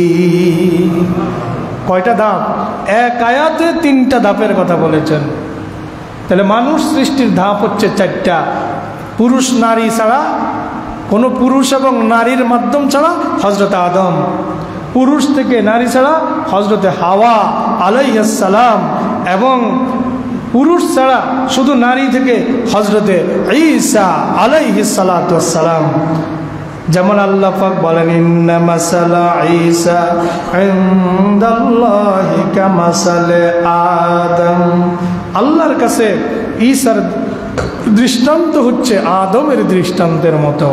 ঈসাকে বানিয়েছেন পিতামাতা ছাড়া, আদমকে বানিয়েছেন পিতামাতা ছাড়া, আর ঈসাকে বানিয়েছেন পিতা ছাড়া। পড়েন সুবহানাল্লাহ। আর 4 নম্বর ধাপ হচ্ছে নারী এবং পুরুষ সবার পৃথিবীতে এভাবে ছড়িয়ে দিয়েছেন সবাইকে আল্লাহ তাআলা। বলতে পারবেন একজন 4টা ধাপ কি কি? মানুষ সৃষ্টি 4টা ধাপ কি কি ভাই বলেন, বলেন। হ্যাঁ বলতে হবে পুরুষ এবং নারীর মাধ্যম ছাড়া হযরত আদম, এইভাবে বলতে হবে। হযরত হাওয়া নারী ছাড়া, নারী ছাড়া, এটা দ্বিতীয় ধাপ। হ্যাঁ তারপর হযরত ঈসা আলাইহিস সালাম। চতুর্থ পৃথিবীতে অবাসা মিনহুমা রিজালান কাসীরান ওয়া নিসা। আদম আর হাওয়া থেকে মানে পুরুষ এবং নারী থেকে অগণিত নারী পুরুষ আল্লাহ পৃথিবীতে ছড়িয়ে দিয়েছেন। তাহলে মানুষ কয় প্রক্রিয়া আল্লাহ পৃথিবীতে সৃষ্টি করেছেন? কথা বলেন, কয় প্রক্রিয়ায়? 4 প্রক্রিয়া। তাফসীর ইবনে কাসিরের মধ্যে মুসান্নিফ খুব সুন্দর করে কথাগুলো বলছেন। এবার আসুন আল্লাহ পাক রব্বুল আলামিন বলেন কাযালিকা মারিয়াম, এটাই হবে, আমি যেটা সিদ্ধান্ত নিয়েছি সেটাই হবে। রব্বুকে আলাইয়া হাইয়্যুন, তোমার স্বামী ছাড়া, তোমার সাথে কোনো পুরুষের মেলামেশা ছাড়া আমি আল্লাহ তোমার গর্ভ থেকে সন্তান বের করে আনতে সক্ষম, এটা আমার জন্য সহজ। ওয়ালিনাজআলাহু আয়াতাল লিন্নাস, এটা আমি করব কিয়ামত পর্যন্ত সকল মানব জাতির কাছে দৃষ্টান্ত রেখে দেওয়ার জন্য। ওয়া রাহমাতাম মিন্না, আমার পক্ষ থেকে তোমার প্রতি রহমত হিসেবে। ওয়া কানা আমরান মাকদিয়া, আর এই কাজটা হবেই হবে, এটা আমি অনেক আগেই স্থির করে রেখেছি। সুবহানাল্লাহ। এবার ফেরেশতা হযরত মারিয়ামকে লক্ষ্য করে বলছেন إذ قالت الملائكة يا مريم إن الله يبشرك بكلمة منه اسمه المسيح عيسى بن مريم وجيها في الدنيا والآخرة ومن المقربين إذ قالت الملائكة, নবী আপনি স্মরণ করুন যখন ফেরেশতা মারিয়ামকে বলল ইয়া মারিয়াম, হে মারিয়াম, ইন্নাল্লাহ, নিশ্চয় আল্লাহ, ইউবাশশিরুকে, তোমাকে শুভ সংবাদ দিচ্ছেন, বিকালিমাতিম মিনহু ইসমুহুল মাসীহু ঈসা ইবনু মারিয়ামা, তার পক্ষ থেকে একটা কালেমার, একটা পয়গামের, একটা ফরমানের সুসংবাদ দিচ্ছেন যে তোমার থেকে তিনি ঈসা ইবনু মারিয়াম মানে ঈসা নামে একজনকে তোমার থেকে তিনি বের করবেন। সুবহানাল্লাহ।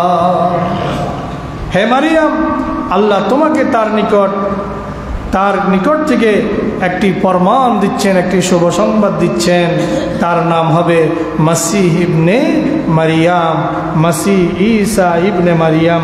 কালকে বলছিলাম মারিয়াম নামটা আল্লাহ দিয়েছেন, আবার দেখেন ইয়াহিয়া নামটাও আল্লাহ দিয়েছেন, আবার ঈসা নামটাও আল্লাহ দিয়েছেন। সুবহানাল্লাহ। আর এই নামগুলো জন্মের আগেই দিয়েছেন। সুবহানাল্লাহ। জন্মের পরে না, জন্মের আগে। মারিয়ামের নামও জন্মের আগে। মারিয়ামের নাম কি না, মারিয়ামেরটা জন্মের পরে, তবে পিতামাতা নাম রাখার আগে। আর ইয়াহিয়া জন্মের আগে, এমন কি গর্ভে আসারও আগে। ঈসা আলাইহিস সালামের নামও গর্ভে আসার আগে। সুবহানাল্লাহ। আল্লাহ বলেন ওয়াজিহান ফিদ দুনিয়া ওয়াল আখিরা, এমন একটা সন্তান ঈসা নামে আমি তোমাকে দিব যে হবে দুনিয়া এবং আখিরাতে সম্মানিত। সুবহানাল্লাহ। ওয়াল আখিরা ওয়া মিনাল মুকাররাবিন, আর তিনি হবেন মুকাররাবিন, বান্দাদের অন্তর্ভুক্ত। ওয়া ইউকাল্লিমুন নাসা ফিল মাহদি ওয়া কাহলা ওয়া মিনাস সালিহিন, তিনি দোলনাতে থাকা অবস্থায় কথা বলবেন। সুবহানাল্লাহ। কথা কেন বলতে হবে দোলনা থাকা অবস্থায়? এটা তো আল্লাহ জানেন যে যখন হযরত ঈসা ভূমিষ্ঠ হবেন, তার সতীত্ব নিয়ে সমাজের মধ্যে প্রশ্ন উঠবে, তখন সাক্ষী কোথায় পাওয়া যাবে? সাক্ষী হবেন হযরতে ঈসা রূহুল্লাহ আলাইহিস সালাতু ওয়াস সালাম। আল্লাহ সেই কথা বলছেন সূরা আল ইমরানের 46 নম্বর আয়াতে, ওয়া ইউকাল্লিমুন নাসা ফিল মাহদি ওয়া কাহলা, এটা এমন এক সন্তান হবে যেটা দোলনায় থাকা অবস্থায়, মাতৃক্রোড়ে থাকা অবস্থায়, মায়ের দুধ পান করা অবস্থায়, জন্মের কয়েকদিনের মাথায় কথা বলবে মানুষের সাথে। ওয়া কাহলা, পরিণত বয়সে কথা বলবে। ওয়া মিনাস সালিহিন, আর এই সন্তানটা হবে একটা নেককার সন্তান। قالت ويعلمه الكتاب والحكمة والتوراة والإنجيل। আল্লাহ আরো বলেন ওয়ায়ুআল্লিমুহুল কিতাবা, আমি তাকে আমার কিতাব শিক্ষা দিব। কিতাব মানে ইনজিল। কিতাব মানে কি? ইনজিল। হযরতে ঈসা আলাইহিস সালাতু ওয়াস সালামের উপরে ইনজিল কিতাব নাজিল হয়েছে। ওয়ায়ুআল্লিমুহুল কিতাবা, তাকে আমি কিতাব শিক্ষা দিব, মানে ইনজিল শিক্ষা দিব। ওয়াল হিকমাতা, তাকে হিকমত শিক্ষা দিব, প্রজ্ঞা শিক্ষা দিব। ওয়াত তাওরাতা ওয়াল ইনজিল, তাওরাত এবং ইনজিলের জ্ঞান আমি আল্লাহ তাকে দান করব। তাহলে কত গুণ তার! সে হবে পবিত্র, সে হবে ছোটবেলায় মায়ের কোলে বসে কথা বলবে, সে হবে মুকাররাবিন, বান্দাদের অন্তর্ভুক্ত, সে হবে সালেহীন, বান্দাদের অন্তর্ভুক্ত। এবার আল্লাহ পাক রব্বুল আলামিন হযরতে মারিয়াম যে সতী সাধ্বী ছিলেন তার সার্টিফিকেট দিচ্ছেন কে? আল্লাহ। ওয়া মারিয়াম ইবনাতা ইমরানা আল্লাতী আহসানাত ফারজাহা ফানাফাখনা ফীহি মির রূহিনা ওয়া সাদ্দাকাত বিকালিমাতি রাব্বিহা ওয়া কুতুবিহি ওয়া কানাত মিনাল কানিতিন। আল্লাহ বলেন ও মারিয়াম ইবনাতা ইমরানা, ইমরানের কন্যা মারিয়াম, আল্লাতী আহসানাত ফারজাহা, যে তার লজ্জাস্থানকে হেফাজত করেছে, যে তার লজ্জাস্থানের হেফাজত করেছে, সে কোনো ব্যভিচারিণী ছিলেন না। ফানাফাখনা ফীহি মির রূহিনা, আমি তার ভিতরে আমার রূহকে ফুঁকে দিয়েছি। পড়েন সুবহানাল্লাহ।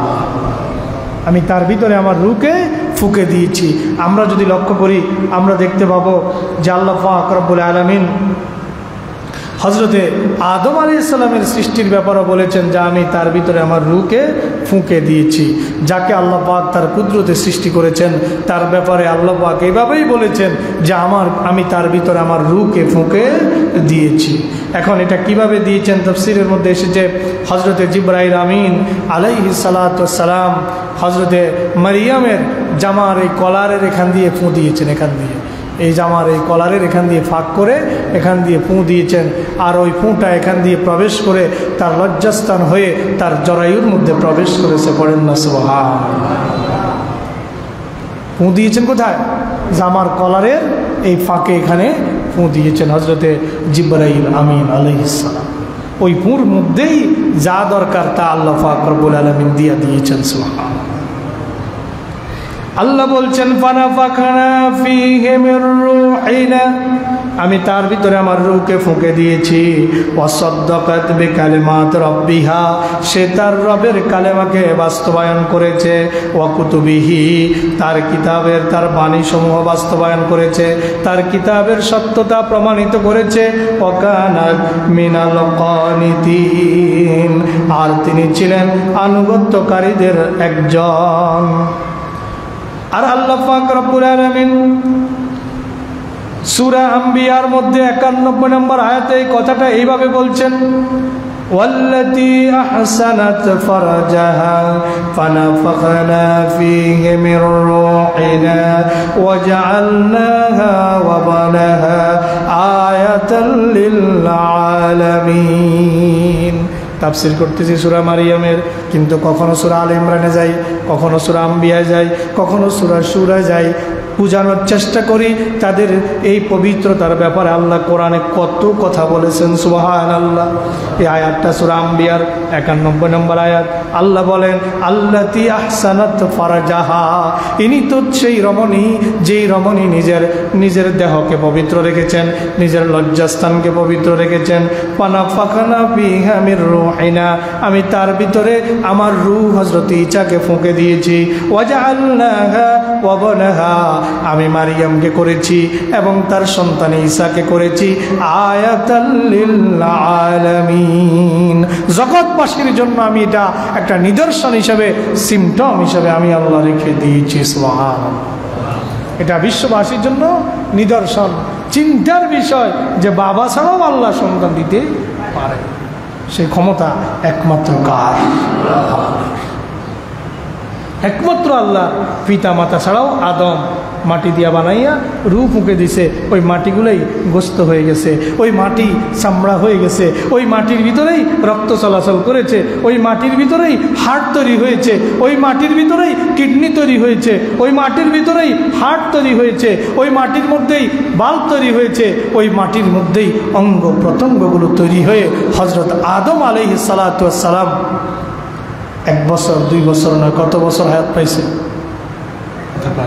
1000 বছর হায়াত পাইছে হযরতে আদম আলাইহিস সালাম। পৃথিবীতে 1000 বছর বিচরণ করেছেন হযরত আদম আলাইহিস সালাম, কিন্তু মানাইছে কি দিয়া? মাটি দিয়া। মাটির একটা মূর্তি বানায়া এটার মধ্যে রূহ ফুঁকে দিয়েছে। আয়াতাল লিল আলামিন, বিশ্ববাসীর জন্য এটা হচ্ছে আয়াত, এটা হচ্ছে নিদর্শন যে আমি আল্লাহ মাটি দিয়া পুতুল বানাইয়া ওই পুতুলের মধ্যে আমি আল্লাহ রূহ দিলে ওটা মানুষের মতো হাঁটতে পারে। আবার পিতা ছাড়া মারিয়ামের মধ্যে জিব্রাইল শুধু একটা ফু দিছে, এক ফুতেই হযরতে ঈসা রূহুল্লাহ আলাইহিস সালাতু ওয়াস সালাম তৈরি হয়ে গেছে, সৃষ্টি হয়ে গেছে, জন্ম নিয়েছে। তিনি পৃথিবীতে ছিলেন, আবার তাকে আসমানে তুলে নেওয়া হয়েছে, আবার কিয়ামতের আগে হযরত ঈসাকে পৃথিবীতে পাঠাবেন। আজকে যারা খ্রিস্টানরা দাবি করে তারা হযরত ঈসাকে হত্যা করেছে, তারা হযরতে ঈসাকে দৌড়ায়া ঘরের মধ্যে ঢুকাইছে। আজকে রক্ষা নাই, আজকে ঈসাকে হত্যা করবে, মেরে ফেলবে। দৌড়াতে দৌড়াতে হযরত ঈসা তার সম্প্রদায়ের এক নেতার ঘরে প্রবেশ করলেন। নেতার ঘরে প্রবেশ করার পরে আল্লাহ পাক রব্বুল আলামিন নেতার চেহারা ঈসার মতো করে দিলেন, আর ঈসা আলাইহিস সালামকে জিব্রাইল দিয়া আসমানে তুলে নিয়ে গেলে। এবার কওমের লোকেরা ঘরের মধ্যে যায় দেখে হযরত ঈসা। আসলে কি ঈসা? আসল ঈসা না নকল ঈসা? নকল ঈসা। নকল ঈসাকে ধরে এনে শুলে ছড়াইয়া দিল। এই জন্য দেখবেন যে তারা ক্রুশ চিহ্ন পড়ে, একটা লম্বা ডাক আর একটা ছোট্ট ডাক, একটা লম্বা আর একটা ছোট্ট, ক্রুশ চিহ্ন বলে এটাকে। এটা খ্রিস্টানদের চিহ্ন। এটা হলো তারা এই ক্রুশের মধ্যে, তারা শুলের মধ্যে চড়ায়া হযরতে ক্রুশের চিহ্ন বা শুলের চিহ্ন হইলো এরকম লম্বা একটা বাঁশ থাকবে, এদিকে পাতালে একটা থাকবে, এটার মধ্যে এই 2 হাত এইভাবে দিবে, 2 হাত এইভাবে প্যারাক মারবে, এরপরে তাকে তীর মেরে বা বিভিন্নভাবে কষ্ট দিয়ে হত্যা করবে। তারা মনে করে হযরত ঈসাকে তারা ওই শুলে চড়ায় হত্যা করেছে, এজন্য তারা ক্রুশ চিহ্ন তাদের গলার মধ্যে পড়েন নাউজুবিল্লাহ। আল্লাহ পাক বলেন, ওমা কাতালুহু ওয়া মা সালাবুহু ওয়ালাকিন শুববিহা লাহুম, তোমরা ঈসাকে হত্যা করতে পারো নাই, তোমরা ঈসাকে শুলেও চড়াতে পারো নাই, বরং তোমরা একটা গোলক দাঁদার মধ্যে পতিত হয়েছ। সুবহানাল্লাহ। কিয়ামতের ময়দানে, কিয়ামতের আগে আগে যখন আল্লাহ পাক হযরত ঈসাকে পৃথিবীতে পাঠাবেন, সমস্ত খ্রিস্টানগুলো হযরত ঈসাকে যখন দেখতে পাবে তাদের ভুল ভেঙে যাবে। একটা খ্রিস্টানও আর খ্রিস্টান থাকবে না, সবগুলা খ্রিস্টান কালেমা পড়ে মুসলমান হয়ে যাবে। আর ইহুদিগুলা তারা মুসলমান হবে না, তারা পালাতে থাকবে, গাছের পিছে পালাবে, গাছ বলবে আমার পিছে ইহুদি আছে হত্যা করো। পাথরের পিছে পালাবে, পাথর বলবে আমার পিছে ইহুদি আছে হত্যা করো। দেওয়ালের পিছে পালাবে, দেওয়াল বলবে আমার পিছে ইহুদি আছে হত্যা করো। আর খ্রিস্টানগুলো সব মুসলমান হয়ে যাবে, তখন মুসলমানের পাল্লা ভারী হবে। সুবহানাল্লাহ পড়ে। তাদের ভুল সেদিন ভেঙে যাবে। আল্লাহ পাক বলেন ওয়াজআলনাহা ওয়া বানাহা আয়াতাল লিল আলামিন, আমি মারিয়াম এবং তার ছেলেকে, তার ছেলে ঈসাকে জগৎবাসীর জন্য, পৃথিবীবাসীর জন্য আমি করেছি নিদর্শন। পড়েন সুবহানাল্লাহ।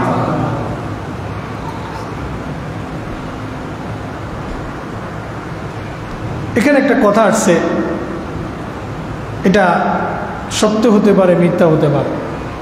কথাটা এরকম, হযরতে মুজাহিদ থেকে তাফসীর ইবনে কাসিরের মধ্যে এসেছে যে তিনি বলেন হযরতে মারিয়াম আলাইহিস সালাম বলেছেন, যখন আমি নির্জনে থাকতাম একা একা, আমার পেটে যখন হযরতে ঈসা, সে পেটের ভিতরে থেকে আমার সাথে কথা বলতো।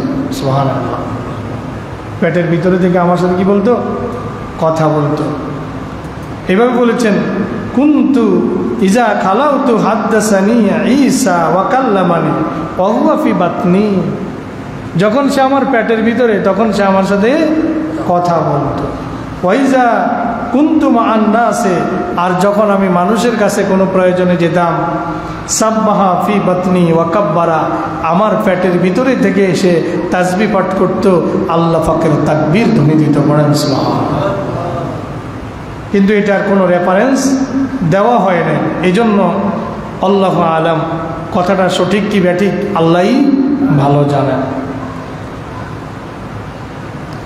আল্লাহ পাক রব্বুল আলামিন বলেন ইন্নী খালিকু বাশারাম মিন তিনিন ফাইজা সাওয়াইতুহু ওয়া নাফাখতু ফীহি মির রূহি ফাকাউ লাহু সাজিদিন ওয়া মারিয়াম ইবনাতা ইমরান আল্লাতী আহসানাত ফারজাহা ফানাফাখনা ফীহা মির রূহিনা।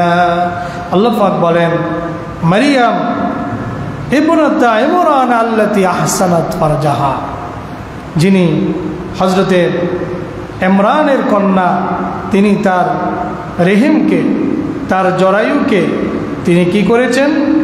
তিনি তার জরায়ুকে পবিত্র রেখেছেন। পড়েন সুবহানাল্লাহ। তিনি তার জরায়ুকে পবিত্র রেখেছেন। এই জরায়ু পবিত্র রাখার ব্যাপারে, মহিলারা নিজেদেরকে পবিত্র রাখার ব্যাপারে আল্লাহর নবীর কয়েকটা হাদিস আপনাদের সামনে একটু বয়ান করব, শুনবেন তো ইনশাআল্লাহ। আল্লাহ পাক রব্বুল আলামিনের প্রিয় নবী মুহাম্মদ সাল্লাল্লাহু আলাইহি সাল্লাম মক্কার যুবক এবং যুবতীদেরকে লক্ষ্য করে বলেন ইয়া শাবাবা কুরাইশ ইহফাজু ফুরুজাকুম। হযরতে মারিয়ামের ব্যাপারে আল্লাহ বললেন যে তিনি তার লজ্জাস্থানের হেফাজত করেছেন। আমাদের নবী যুবক যুবতীদেরকে লক্ষ্য করে বলতেছেন ইহফাজু ফুরুজাকুম, তোমরা তোমাদের লজ্জাস্থানকে হেফাজত করো। লা তাজুনু, তোমরা জেনা ব্যভিচার করো না। আলা মান হাফিজা ফারজাহু ফালাহুল জান্নাহ। পড়েন না সুবহানাল্লাহ। আলা মান হাফিজা ফারজাহু, নবী বলেন শুনে রাখো, যে ব্যক্তি তার লজ্জাস্থানকে হেফাজত করলো, বৈধ পন্থা ব্যতীত অবৈধ পন্থায় লজ্জাস্থানের ব্যবহার করে নাই, লজ্জাস্থানকে বৈধ জায়গায় ব্যবহার করেছে, লজ্জাস্থানের হেফাজত করেছে যে ব্যক্তি, ফালাহুল জান্নাহ, তার জন্য রয়েছে আল্লাহর জান্নাত। হযরত সাদ রাদিয়াল্লাহু তাআলা আনহু থেকে বর্ণিত হযরত সাহাল ইবনে সাদ থেকে বর্ণিত, আল্লাহর নবী বলেন, মান ইয়াজমানলি মা বাইনা লিহিয়াইহি ওয়া মা বাইনা রিজলাইহি আজমান লাহুল জান্নাহ। যে ব্যক্তি আমার সন্তুষ্টির জন্য তার দু চোয়ালের মধ্যবর্তী অঙ্গ অর্থাৎ জিহ্বার হেফাজতকারী হয়ে যাবে, মানে জিহ্বা দিয়ে গীবত করবে না, চগলখড়ি করবে না, মিথ্যা কথা বলবে না, মিথ্যা সাক্ষী দেবে না, এবং দু পায়ের মধ্যবর্তী অঙ্গ লজ্জাস্থানের হেফাজতকারী হয়ে যাবে।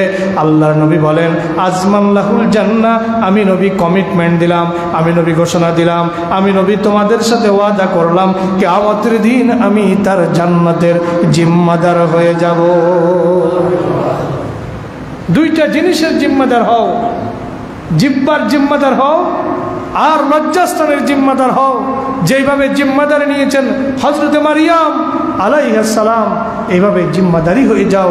আমি নবী ঘোষণা দিলাম, আমি তোমাদের জান্নাতের জিম্মাদার। আরেকখানা হাদিস শুনুন। আন উবাদা ইবনে সামিত রাদিয়াল্লাহু আনহু قال قال رسول الله صلى الله عليه وسلم। হযরত উবাদা বিন সামিত থেকে বর্ণিত, তিনি নবী সাল্লাল্লাহু আলাইহি ওয়াসাল্লাম থেকে বর্ণনা করেন, নবী বলেন, ইজমানু লি সিত্তাম মিন আনফুসিকুম, তোমরা আমার সন্তুষ্টির জন্য নিজেদের 6টা জিনিসের হেফাজত করো। কয়টা? আজমান লাকুমুল জান্নাহ, আমি তোমাদের জন্য জান্নাতের জিম্মাদার হয়ে যাব। উসদুকু ইজা হাদ্দাসতুম, 1 নাম্বার, যখন কথা বলবা সত্য কথা বলবা। ওয়াউফু ইজা ওয়াআদতুম, যখন কারো সাথে ওয়াদা করবা ওয়াদা রক্ষা করবা। ওয়াআদ্দুল আমানাতা ইজা আতুমিনতুম, যখন তোমার কাছে আমানত রাখবে, এটা কথার আমানত হতে পারে, টাকার আমানত হতে পারে। একজন একটা কথা বলল, ভাই আপনার কাছে গোপন কথাটা বলছি, কারো কাছে বলিয়েন না। আপনি কথাটা যদি পেটে রেখে দিতে পারেন, নিজের কাছে গোপন রাখতে পারেন, রাসূল বলেন আমি তার জন্য জান্নাতের জিম্মাদার হয়ে যাব। টাকা আর আমানতদারিতা, টাকা আপনার কাছে গচ্ছিত রাখলো হেফাজত করার জন্য, আপনি যদি আবার সময় মতো সাওয়া মাত্র দিয়ে দেন, আপনার জন্য রাসূল বলেন আমি জান্নাতের জিম্মাদার হয়ে যাব। আপনি যদি কোনো দায়িত্ব পান, কোনো অফিসে, কোনো আদালতে কোনো দায়িত্ব পান, কোনো স্কুল, কোনো মাদ্রাসায় দায়িত্ব পান, দায়িত্বরত অবস্থায় আপনি যদি ওই দায়িত্ব পালনে খেয়ানত না করেন, দায়িত্বটা একটা আমানত। দায়িত্বটা কি? দায়িত্ব একটা আমানত। রাসূল বলেছেন, ইজা সুইয়্যাদাতিল আমানাতু ইজা দুইয়াতিল আমানাতু ফান্তাজিরিস সাআ, যখন আমানত নষ্ট করা হবে তখন তোমরা কিয়ামতের জন্য অপেক্ষা করো। যখন কি করা হবে? আমানত নষ্ট করা হবে, তখন তোমরা কিয়ামতের অপেক্ষা করো। আল্লাহর নবীর সাহাবীরা প্রশ্ন করলেন, কাইফা ইদাতুহা ইয়া রাসূলুল্লাহ ইয়া হাবিবাল্লাহ, আমানত কিভাবে নষ্ট হবে? আল্লাহর নবী বলেন, ইজা উসসিদাল আমরু বিগাইরি আহলিহা, যখন কোনো অযোগ্য ব্যক্তিকে কোনো দায়িত্ব দেওয়া হবে, এটাই হবে আমানতের খেয়ানত। অযোগ্য ব্যক্তিকে দায়িত্ব দেওয়া, এটা আমানতের খেয়ানত। আমার কথা না, সহিহ রাওয়ায়াত, সহিহ হাদিস।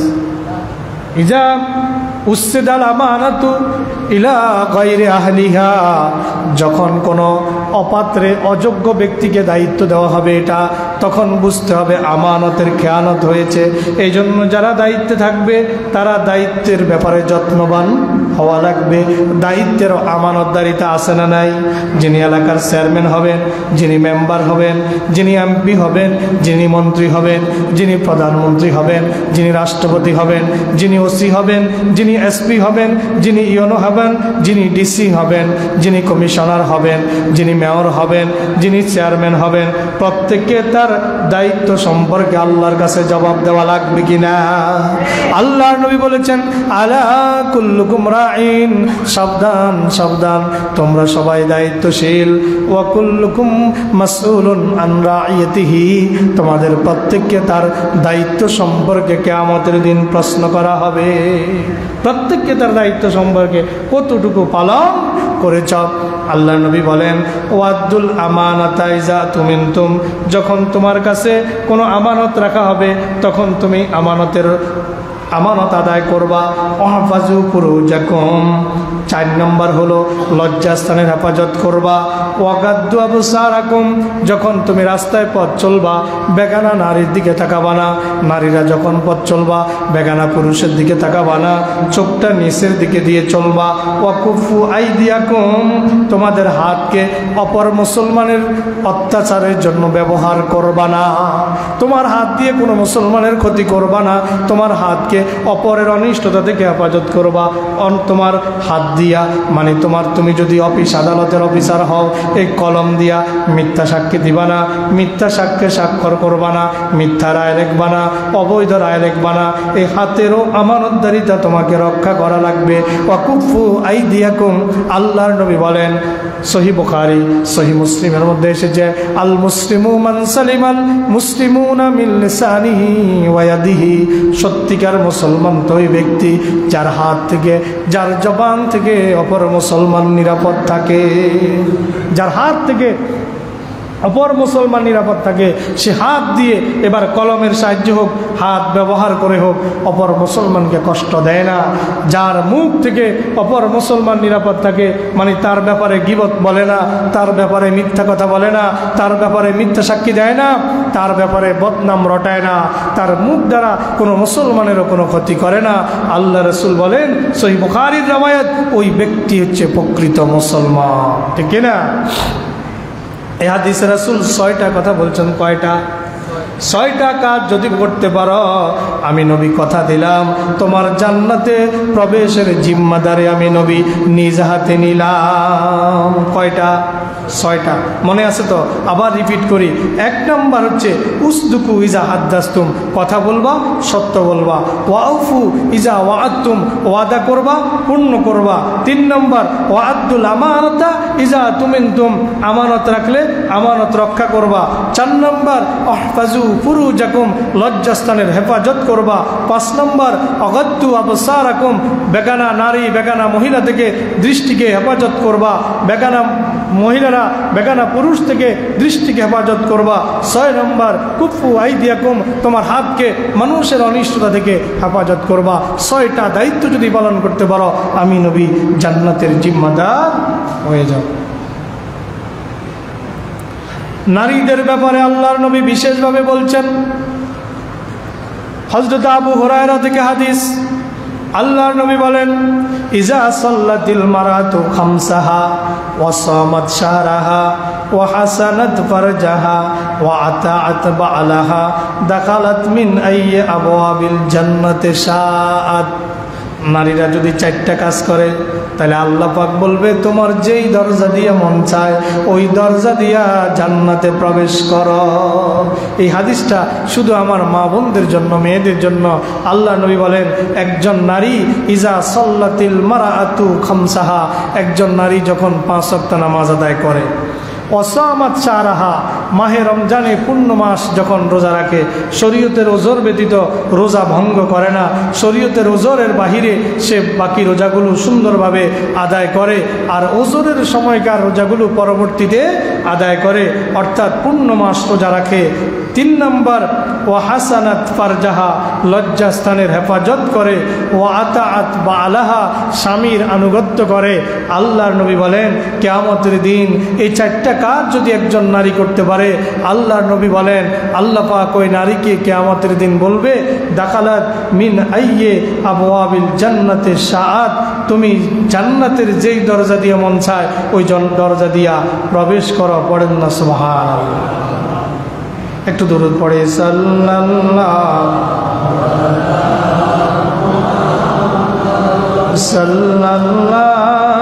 আলাইহি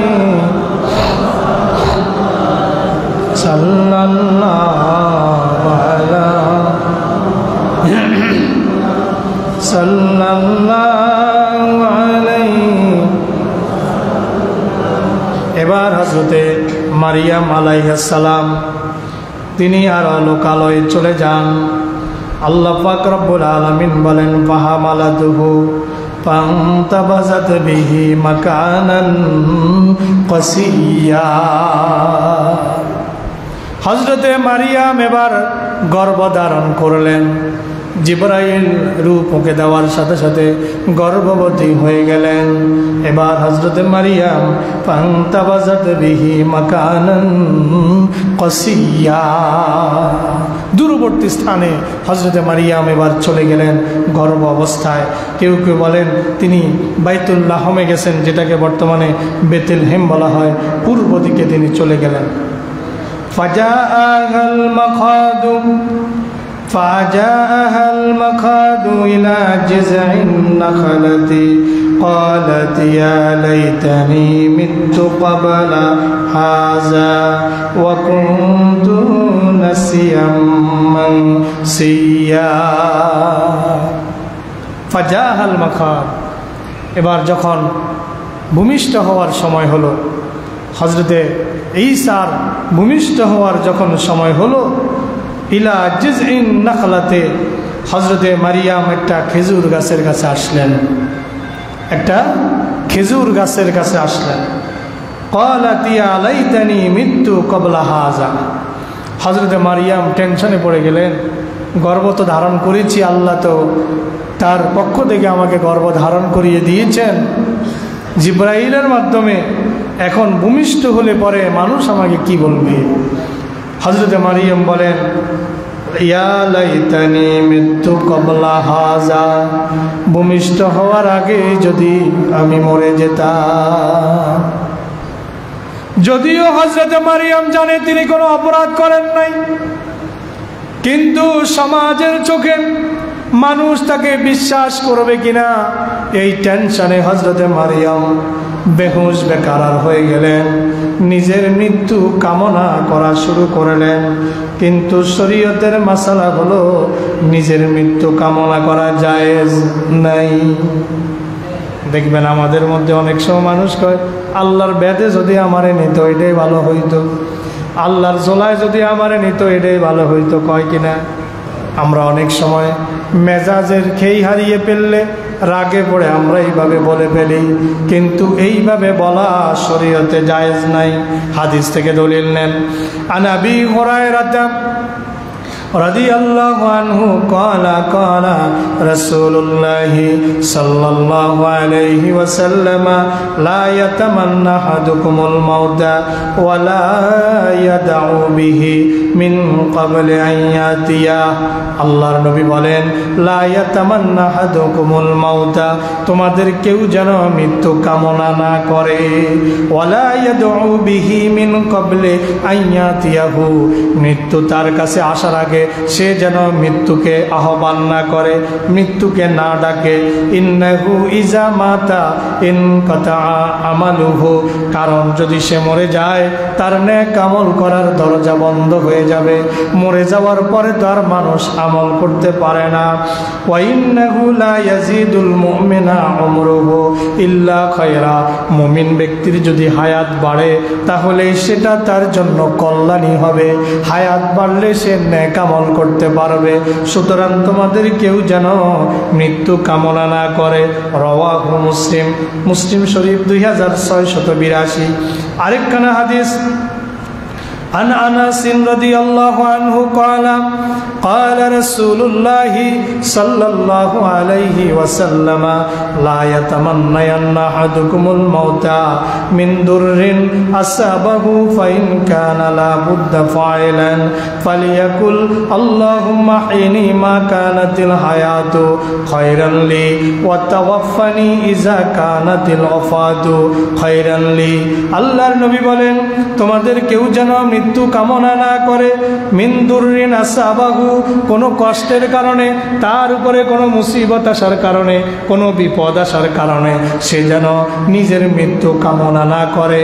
ফাইন কানা লা বুদ্দা ফাইলান, যদি সে মৃত্যু কামনা করতেই হয়, ফালিয়াকুল, সে যেন বলে আল্লাহুম্মা, হে আল্লাহ, আহিনি মা কানাতিল হায়াতু খায়রান লি, ততক্ষণ পর্যন্ত আমাকে হায়াত দাও যতক্ষণ পর্যন্ত বেঁচে থাকা আমার জন্য কল্যাণ হবে। মৃত্যু কামনা করতে হলে এইভাবে কামনা করতে হবে, আল্লাহ আমাকে ততক্ষণ বাঁচায় রাখো যতক্ষণ বেঁচে থাকা আমার জন্য কল্যাণ হবে। ওয়াতাওয়াফানি ইযা কানাতিল ওয়াফাতু খায়রান লি, আর আমাকে মৃত্যু দিও যদি মৃত্যুটাই আমার জন্য কল্যাণকর হয়। এইভাবে বলতে হবে। কিন্তু কোনো বিপদে কোনো মুসিবতে পড়ে মৃত্যু কামনা করা জায়েজ নাই। কারণ কোনো বিপদ কোনো মুসিবত আপনার কাছে আসার আগে আল্লাহর অনুমতি নিতে হয়। আল্লাহ বলেন, মা আসাবা মিন মুসিবাতিন ইল্লা বিইজনিল্লাহ, আল্লাহর অনুমতি ব্যতীত তোমার উপরে কোনো মুসিবত আসে না। মুমিনের পরিচয় হচ্ছে মুমিনের উপরে বিপদ আসবে, জেল আসবে, জুলুম আসবে। ইমানের পথে চললে অনেক বিপদ মুসিবত আসে না নাই? আসে না নাই? ইমানের পথ কিন্তু পরীক্ষার পথ।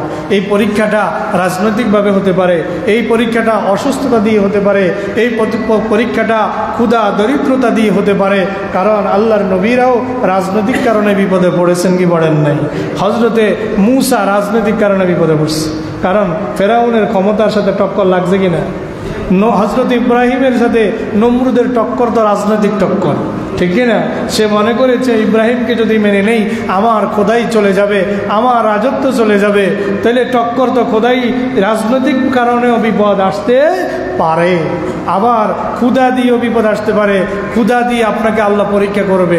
ওয়ালানাবলুওয়ান্নাকুম বিশাইইম মিনাল খাউফি ওয়াল জু'i ওয়া নাকসিম মিনাল আমওয়ালি ওয়াল আনফুসি ওয়াস সামারাত ওয়া বাশশিরিস সাবিরিন। আল্লাহ পাক বলেন, ওয়ালানাবলুওয়ান্নাকুম, আমি অবশ্যই তোমাদেরকে পরীক্ষা করব। বিশাইইম মিনাল খাউফ, ভয় ভীতি দ্বারা, ওয়াল জু, ক্ষুধা দরিদ্রতা দ্বারা, ওয়ানাকসিম মিনাল আমওয়ালি ওয়াল আনফুসি ওয়াস সামারাত, সম্পদের নোকসানি ক্ষতি দ্বারা, তোমার নিজের দেহের রোগ বিমার ক্ষতি দ্বারা এবং তোমার ফল ফলাদির ফসলের ক্ষতি দ্বারা আমি তোমাকে পরীক্ষা করব। ওয়াবাশশিরিস সাবিরিন, এত কিছুর পরেও যারা সবর করবে তাদের জন্য শুভ সংবাদ। মুমিন তো তারাই যখন মুসিবতে পড়ে তারা বলবে, আল্লাযীনা ইযা আসাবাতুহুম মুসিবাতুন ক্বালু ইন্না লিল্লাহি ওয়া ইন্না ইলাইহি রাজিউন।